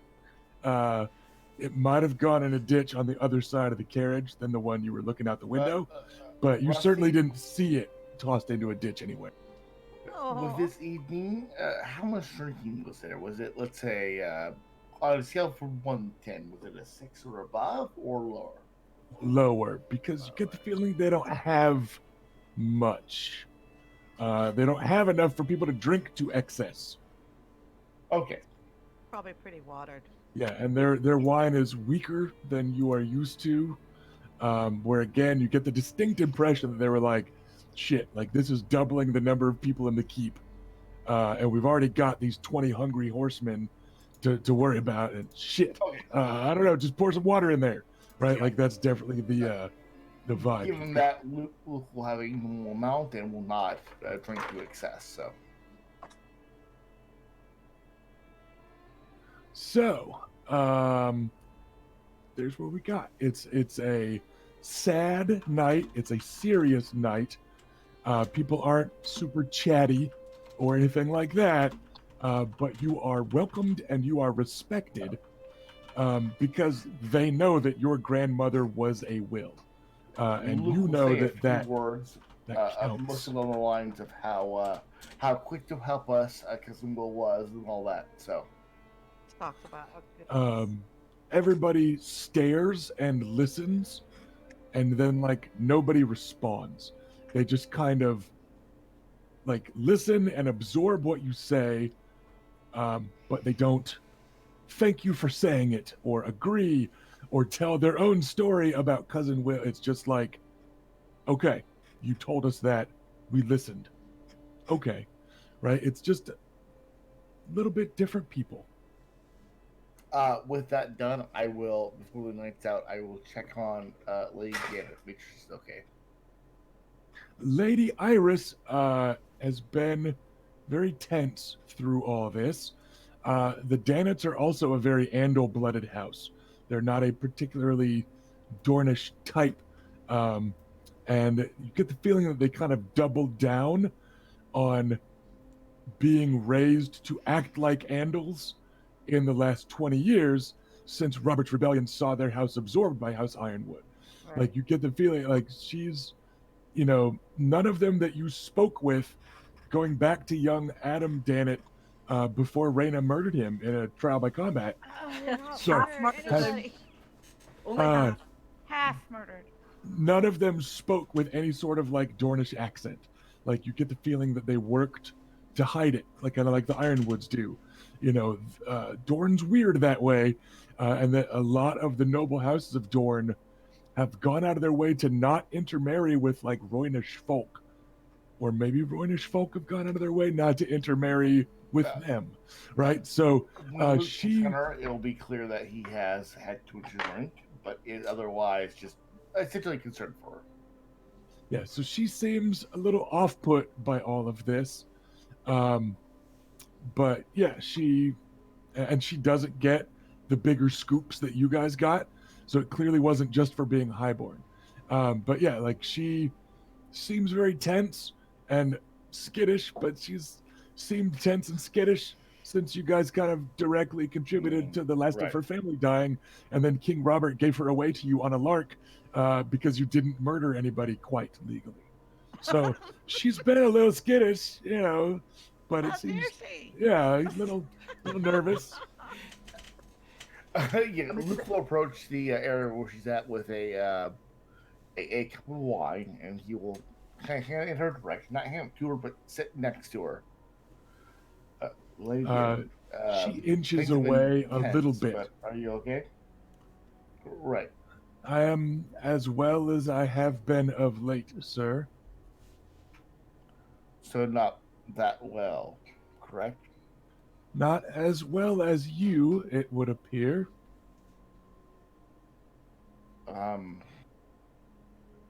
How do I appear to you? a bit drunk, sir. I was gonna say, do you want an answer to that? Well, you are not wrong, my lady. Um, the Wills have had wine, and while it was watered down, yes, but my love of such things is not really relevant here. Are you okay? I am, as I said, sir, as well as I have been in recent months. Lady, do you trust me? In answer, honestly, I assume I know the answer, but She pauses very pointedly, and then she says, I trust in both House Luke's Nymerian. hands, both Go both ahead. Luke's hands very specifically leave his side where his weapons are and just kind of go to the ground. I don't think she was worried you were going to stab her right here or anything. Well, But I assume, but I trust that House Nymerian is concerned enough with the reputation of House Nymerian that I will not be mistreated until I am on the lands of House Nymerian. my lady, it may mean little to you, but should anybody mistreat you there, come to me and I will come to your aid. Nobody, Every conversation they have. nobody will mistreat you, as far as I'm concerned. I am certain, sir. Words are wind, yes, and you've heard plenty since, I'm sure. I can't change that. I can't give you any guarantees, but if you need anything, please come to me. I will do what I can to make sure it happens. I am certain, sir. Of course.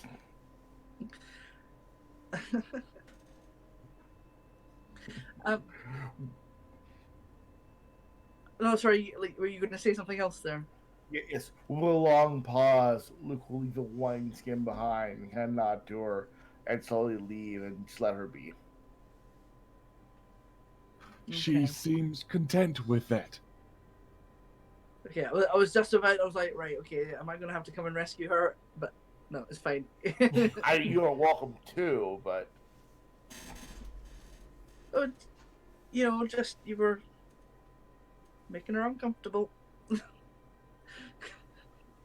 at this point, anything we do will make her uncomfortable. There is no Yeah, real way to resolve that. All we can do is be ourselves and with time prove we aren't out to get her. This is true, but slobbering over her drunk is maybe not conducive to tactful conversation. Perhaps not. We all have flaws. This is also true.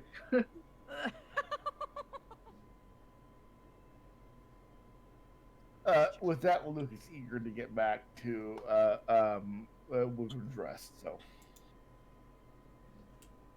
All right then. Anything else planned for the evening? Very carefully tread the halls of. This place is just kind of odd, and so uh, and like, I think that we just need to just have a nice, quiet evening. We need to be very careful, but and then we leave early in the morning. We just don't make it difficult.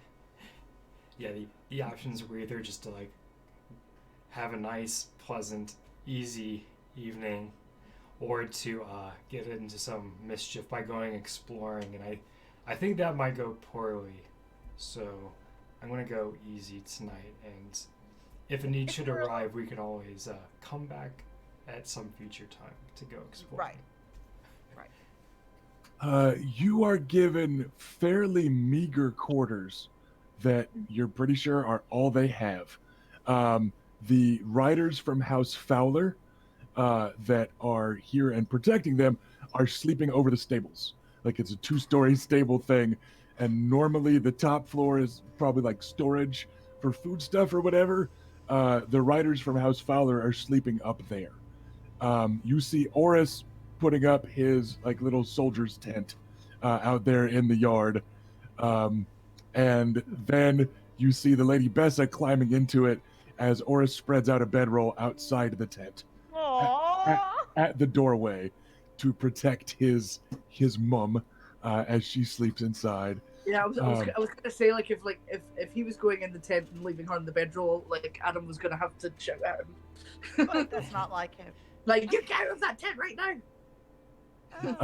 And you've got because the Lady Alisane was introduced as the Lady Alisane, and she is highborn, she is given quarters. And as you like make your way past that room, you can see little Robert Frey laying out his bedroll on the floor of her chambers, getting ready to go to sleep and protect his night, and you know that sort of thing. So your chambers here are very small. They're smaller than the rooms you had at the Green Tree, to say nothing of being smaller than the quarters that you had for your stay in King's Landing, living in the Red Keep, Sir Lucaris, or the quarters that you had, even at Blackhaven, a comparatively small castle. So you get their humble best. It is not great. Nobody talks of preparing baths for you this time. There's a lot of labor that goes into a medieval bath, and nobody offers one. It's just, yep, we fed you, now you get to sleep here. Like this is what you get. This is what we've got Good to to give see you. Get out. Yes, basically that. Thank you very much. Go home. Thank you for this corpse now. Fuck off. And you notice that your men at arms, the kind of hired men that are going to be rotating into the forces of House Nymerian when you get home, none of them need urging to like get ready in the morning. They all found nooks and crannies in this courtyard to sleep in as well, and none of them need hurrying. Like they are up and ready. They're like, let's get out of this fucking place. Something about it is putting my teeth on edge. And it's then, as a few of them are murmuring about it in the morning, that you realize that you did hear that faint wailing and grieving all night. Sometimes it sounded like it was coming from outside the little window of your chambers. Sometimes it sounded like it was coming from the walls. Sometimes it sounded like it was coming under the door. It was just, when you tossed and turned and woke, it was enough to kind of notice it was there. It does seem that it bothered you less than it bothered Oris and Bessa and Alisane and Robert and your men-at-arms. But when you hear them muttering about it with dark circles under their eyes, you realize it was there, and it clearly kept anybody else from getting a good night's sleep. Okay. It's just the way of will. And they're mourning the last of the wills of will. It's true. It's the end of an era. They don't. There's a lot to mourn there.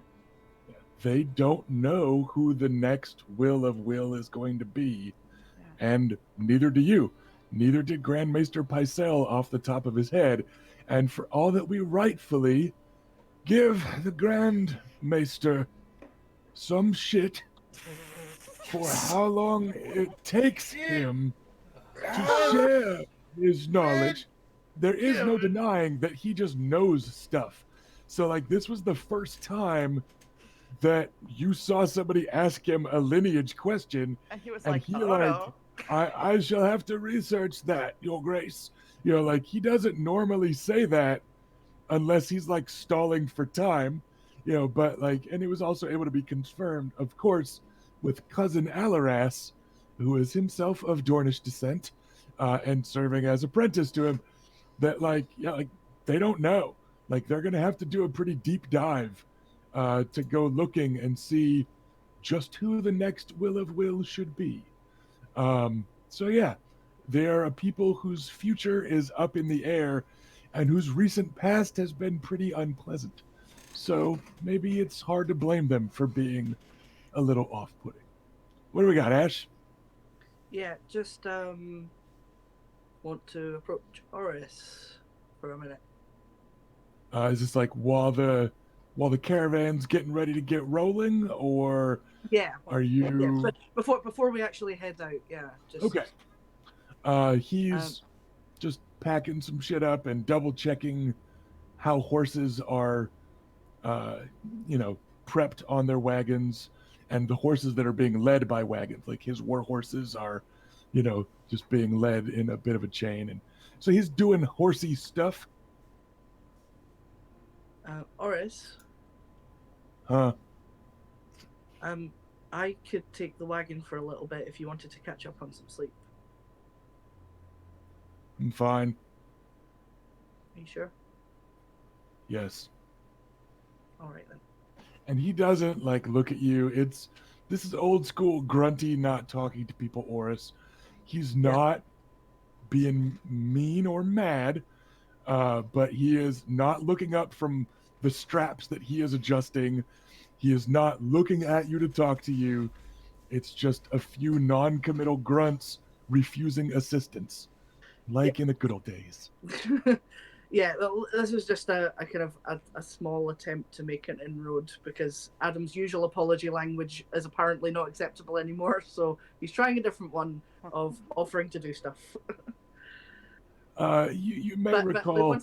Once it's refused, he'll just leave it. Yeah, Oris did once turn down medical assistance after getting stabbed in a squire fight. So he's probably not going to ask for help because he didn't sleep real good. So you don't know how much it's Oris being Oris versus it's Oris not wanting anything to do to you or do with you. And I imagine Adam's going to brood on that for the rest of the day.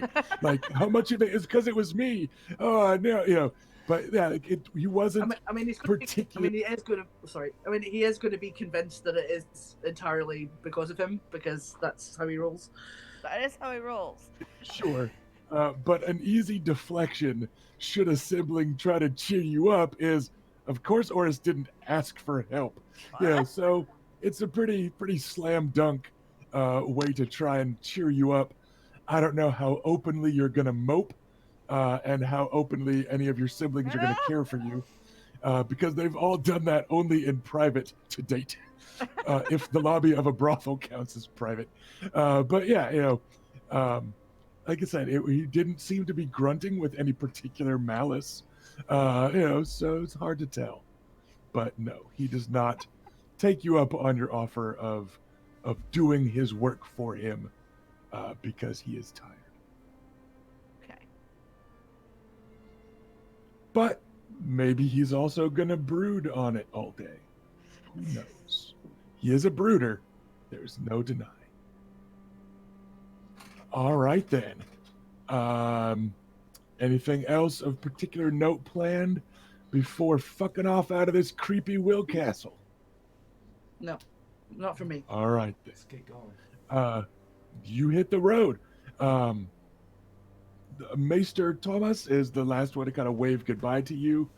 Sorry, go ahead. Is there any sort of little weird Roynish tradition, like for leave taking, that might be hovering in the back of my brain that I need to do some little speech, or not speech, but like phrasing or anything like that? Not that you can think of at all, and you could probably think of it with your status / breeding stats and your knowledge of etiquette and stuff, and particularly Dornish etiquette. Yeah, what you're getting from the small folk this morning is complete indifference, as though you all belong here and have been here for weeks. Like, no one's giving you a weird look. The people that were wailing and gnashing as you delivered the body, they're back out and around, and one of them's feeding the chickens over there like it's no big thing. Another one's carrying a meager little basket of eggs, and some of them are helping with horses and what. Like everybody seems to be fine. Like you get the feeling that they didn't grieve, and then they grieved real fucking hard, 0 to 60 real fast, and now they're like, all right, but that gets back to work, and like these people got bread and salt. I'm gonna act like they belong here for as long as they're here, so like no one's making a big show of you leaving. They're helping out with a few things that you need, but nobody is, like I say, it's just a weird, like, breakfast isn't a big formal thing like dinner was. You go eat something if you want to, which is what seems to be what the people, the retainers in the keep are doing, more than a big meal. It's come and go and eat something. But like everybody's acting like you guys have been there for weeks, and it's weird. It's a little weird. It's just like, huh, this feels visibly different than before we spent the night here. Yeah, It's we'll grab some tortillas, some eggs, some cheese, a little bit of sauce. You're making- Makes that Dornish Breakfast breakfast. Yep. Breakfast. Dornish purses for breakfast are a go-to. So you notice that it's the rindy outside edge of a cheese. The flatbread's just fine. They know how to do some flatbread. But yeah, and they've got the fresh eggs and all. He You actually do has notice to cook it in a little bit of oil just so it's a little crispy. they know you don't have them cook things anywhere. Oh, You're pretty sure that if you talked to the three-toothed crone and asked her to adjust her method for you, nobody would find your body. give him that. I give him the tendency for the blood of old Valyria to have prophetic dreams. I will choose not to do that. So yeah, you get the tortilla the way she wants to give you the tortilla. You do notice that there's also a little scoop of like a very thick, cooked down barley that has some of the scrambled eggs kind of mixed in with it. So it looks like they're already using some of the food stuff you delivered to kind of thicken up this meal and spread it out for the extra mouths to feed. So kind of adding to this breakfast skillet in a flatbread type of thing. There's this kind of savory barley mix, that's just kind of adding to the body of the food. So it seems like they've just already taken the gift as it was offered, mixed it in with their food, not making a big deal about the gift. It has been given, it has been received, it is now a part of their everyday life, like just carrying on with life. So yeah, it's not a very dramatic leaving. Maester Thomas makes the biggest deal of it, in that he, thanks you again for bringing those things, and he looks forward to hearing from you in the near future, once our liege lord Prince Doran has decided whom next I shall swear to, and that's basically the goodbye that you get. It's fine. That's great. Then wish him the best and all the blessings of all the gods, and we will hit the road. All righty. Top grandfathers. Yep. You guys now have a 2-day ride to get home. Once upon a time, and throughout Dornish history, people have wanted to spread out towers to make them 1 day's ride apart. But you got 2 days to get to yours, because it's still just the midpoint. But yeah, everybody knows what's coming. So you guys have about 2 days of sandy road trip left. Or And then it's home. We can just go to the north, go see the wall real quick. Go all the way north. No. Just swing by, check it out. Look. No. Maybe go check out Lease afterwards. Whatever. Just whatever is nearby. Well, you can go to Lease if you want. He's You know what? gotta I think go you would home with like it. us. He has to go home with us. Grandfather wants him home. I see how it is. Yeah, if I have to face grandfather, so do you. Yeah. Okay. Fuck you, Adam. Fair. I see how this is. What happened to bros being bros? You were already home. What happened to bros being bros? Nothing? Why are we fighting? I don't know. I don't understand why we're arguing. Luke, Yeah, it's fine. I- It's fine. He's It's hungover. fine. That's the problem. He was drinking too I much. Like, may be hungover, but it's not related to this. So, not that close related, anyways. So, well, Grandfather is going to be very happy to see all of us. Yeah. Especially you, Luke. Because Bela and I have just been there under his feet.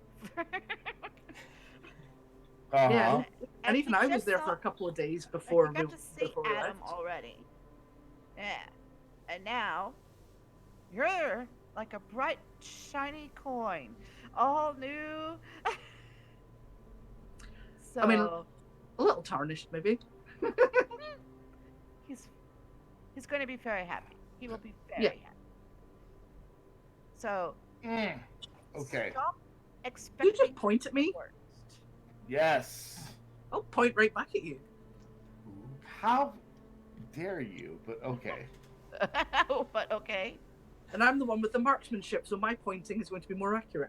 The fair point. Exactly. I think Finger it'll be guns. all. Okay, but just in case it comes up, I want you guys to memorize a few phrases like "greatest night that ever has been" and similar to whatever Look. comes up. Look, if grandfather has anything negative to say about you, we will be there to defend you. But he will. But I still don't think accept- he won't. I don't think he'll be upset with you. I think it'll be fine. You've done us proud. he. Okay. Yeah, it's fine. Tell you the Let's do same this. thing I told Oris a few days ago, Luke. Dreading things doesn't make it any easier when they finally happen. Living your life that way is no way to live. And Adam was like, and that's all I have to say about that. So if you choose I just don't want to. I don't want to be a person who you all hate. Look, we don't hate you. So don't be a dick. now, Raina, let's try not to laugh at our brother's legitimate concern. It's No, she's right. Which is a joke. Ha ha ha ha ha. yeah, You- but seriously, we don't. As far as I'm aware, none of us hate you, and it's fine. Why would we? He asked, you know, like at the like that private feast that the king invited us to. He asked me the same thing as well. He asked me if I hated him, and I'm like, no, of course not. The Like, king we- asked we- if you hated me. No, after you tried to I'm so sorry. suggest that Oris take the black, and I sort of told you off for it. And you asked me if I hated you, and I said, well, no, obviously not, because we might have some minor disagreements, but that doesn't mean that we hate each other. We don't hate you, Yeah. Luke. Nobody We're- here hates you. No, quite the opposite. I mean, Oh, okay. Okay then. And we'll say it as many times as we need to as many times as you need to be reassured. I don't need to be reassured about shit. But, yeah, okay, thank you. I'm Wow. sorry, I can't stop. Fuck me for trying to be nice. Oh my god. Okay. You know what? I'm just gonna go and sit in the Thank you, carriage Adam. because I'm incapable of saying the right thing. Adam, thank you. Mm. Not at all. Hey, Luke. Okay, one No, thing before left. you leave, one more thing. I put my hands on his shoulders and look him right in the face. Super serial sister time. Uh, Okay. okay. Not only do we not hate you, Sir Lucaris, we love you. You're our brother. And we love you. Now, Thank you, sister. good. Get on your horse. Get to your place at the back of the line. Let's go. I'm getting you on the coast. I'm My- going back to the line like you. My demand. assumption Yes, thank you. was that this was actually happening like while you guys were like riding along anyway. You know, so Yeah, making yeah, some yeah. progress. Look at the line. You will say nothing further. So. He's so cute. I mean, I feel it, you know? I feel it. Yeah, I'm just banging horrors back here. It's all fine. You guys don't talk with me, please. Badass knights can have insecurities too. No. No, he doesn't need our reassurance, goddammit. He doesn't need us. But he does. But thank you. You all weren't sent away.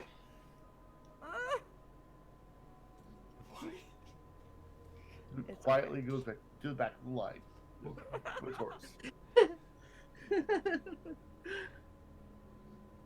Apparently, he just forgot that Adam was sent away. He just forgot it. Well, he's so self-absorbed, it never came up. Is Adam gonna let that one stand? Like, What did he say to me? He said you all weren't sent away when like Adam was. Oh, fuck, So, right, like, okay. that- Excuse me? Who got sent away further? You or me?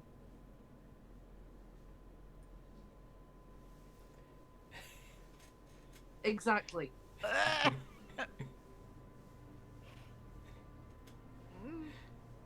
Do you feel that way, Adam? You feel like you were sent away? You're the younger brother. You had to go square somewhere. Do you feel like they got rid of you? Well, Because I never felt that way. I felt like you were doing your job, but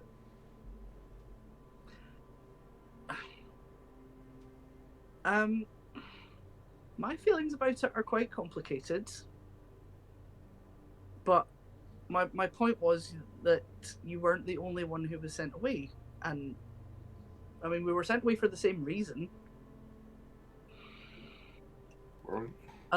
Unless there's something else that was a factor in your squiring in King's Landing that I don't know about. I mean, probably not.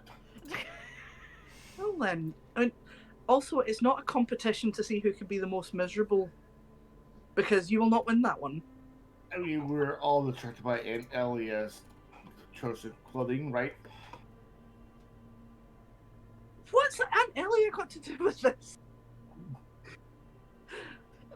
So we weren't all distracted by it. Okay, never mind. You know what? You're right. Look, look, we've met, haven't we? We've met, right? Yes, I think so. Anyway.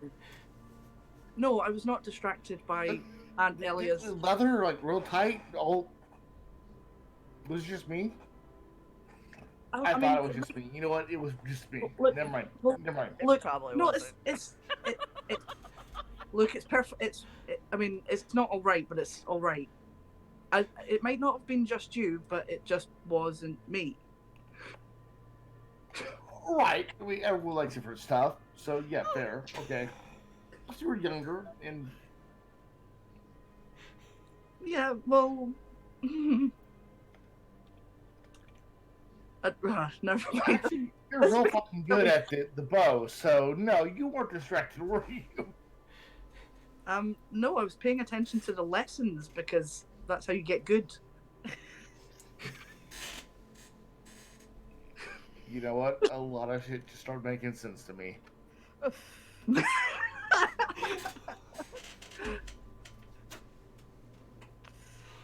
Look, right.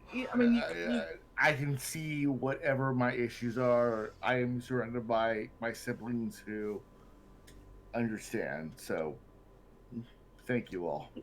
yes, but we have varying degrees of understanding, but And what when matter? grandfather kicks me out of the house, you can all say something positive about me. I mean, he won't kick you out of the house, and even if anyone tried, we wouldn't let that happen. And Really? and you know, when we're kind of not sort of traveling and we have some more time to be in private, you know, we're here for you if you want to talk about the complicated feelings you have about, you know, being sent away. Because you clearly seem to have some unresolved things there. I don't understand what you're saying, so you're lying, but okay. All right. Let's oh fucking seven hells. Let's talk to grandfather.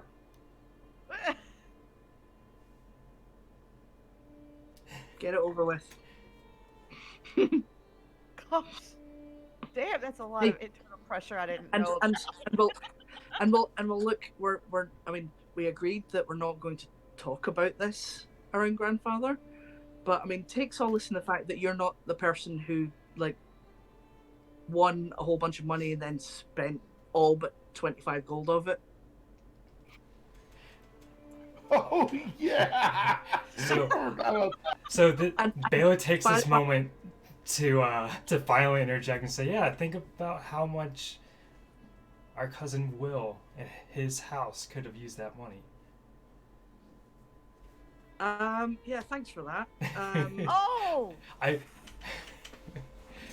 mean, give you a joking look, like I'm I mean, kidding. in my look, Ah. hey, in my defense, our cousin was alive and well when I made that agreement. Obviously, like it's a joke. Oh, right. Okay. I see. Sorry. Yeah. You're not supposed to take that seriously. Right. Oh, Ah. right. Sorry. Bela. Here's the You thing. were very convincing. She does deadpan. My point is, look, but you know, you can take some solace in that as long as you do it privately. Right? Luke really wants to like say something to Bela, like call her out, but he says nothing, and he falls to back to the group. Okay.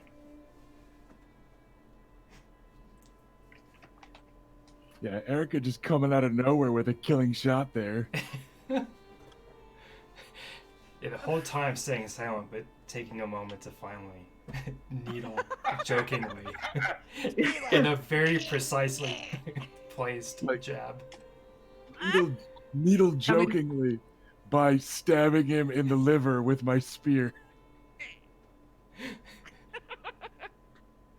To be honest, I deserved it. Nobody's perfect. Least of all us. No. We're No. great, no problems. I mean, I feel like Bela- Sir Garland's pretty cool. I mean, pretty close to being perfect, but Right? apart from his lack of availability. Okay, with that, Luke has anything else to add as we approach Wyvern's Rest.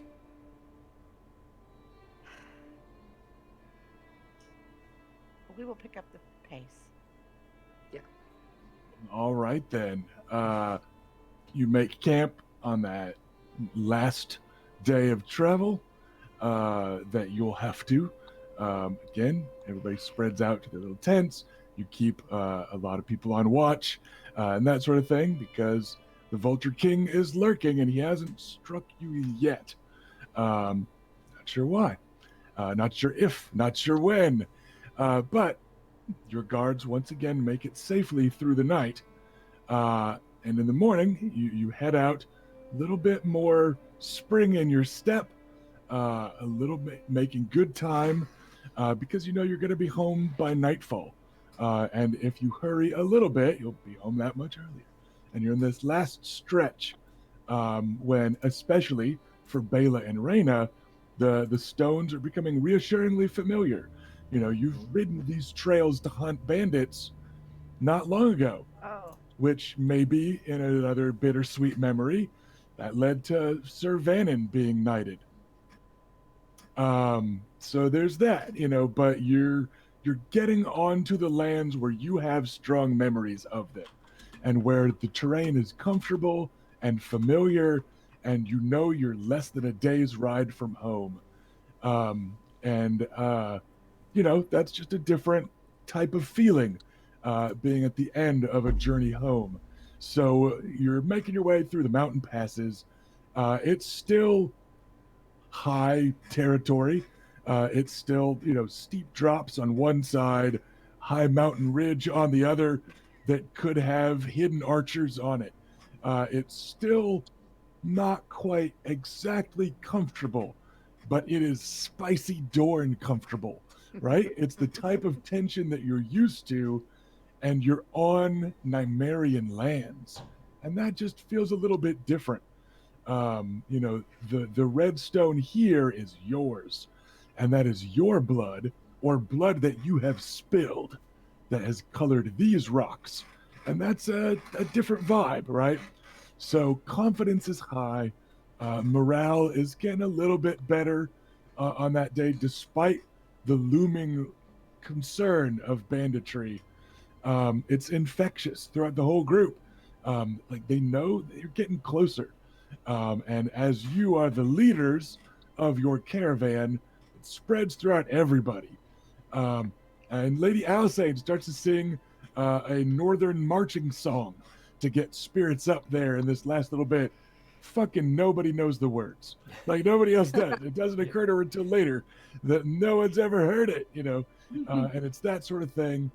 Even me. Okay, you have because you've been in the north, but no one else does. I'll join in then. So yeah, you can sing along, but like nobody else like knows that song. They just know that she means well, and people are kind of roaring along with it, you know. And spirits are high, and you round the last bend before Wyvern's Rest is in view, in all of its redstone splendor. This, you know, large keep, this nest of the sandy dragons, or those Dornish dragon fuckers, as King Robert has referred to you of late.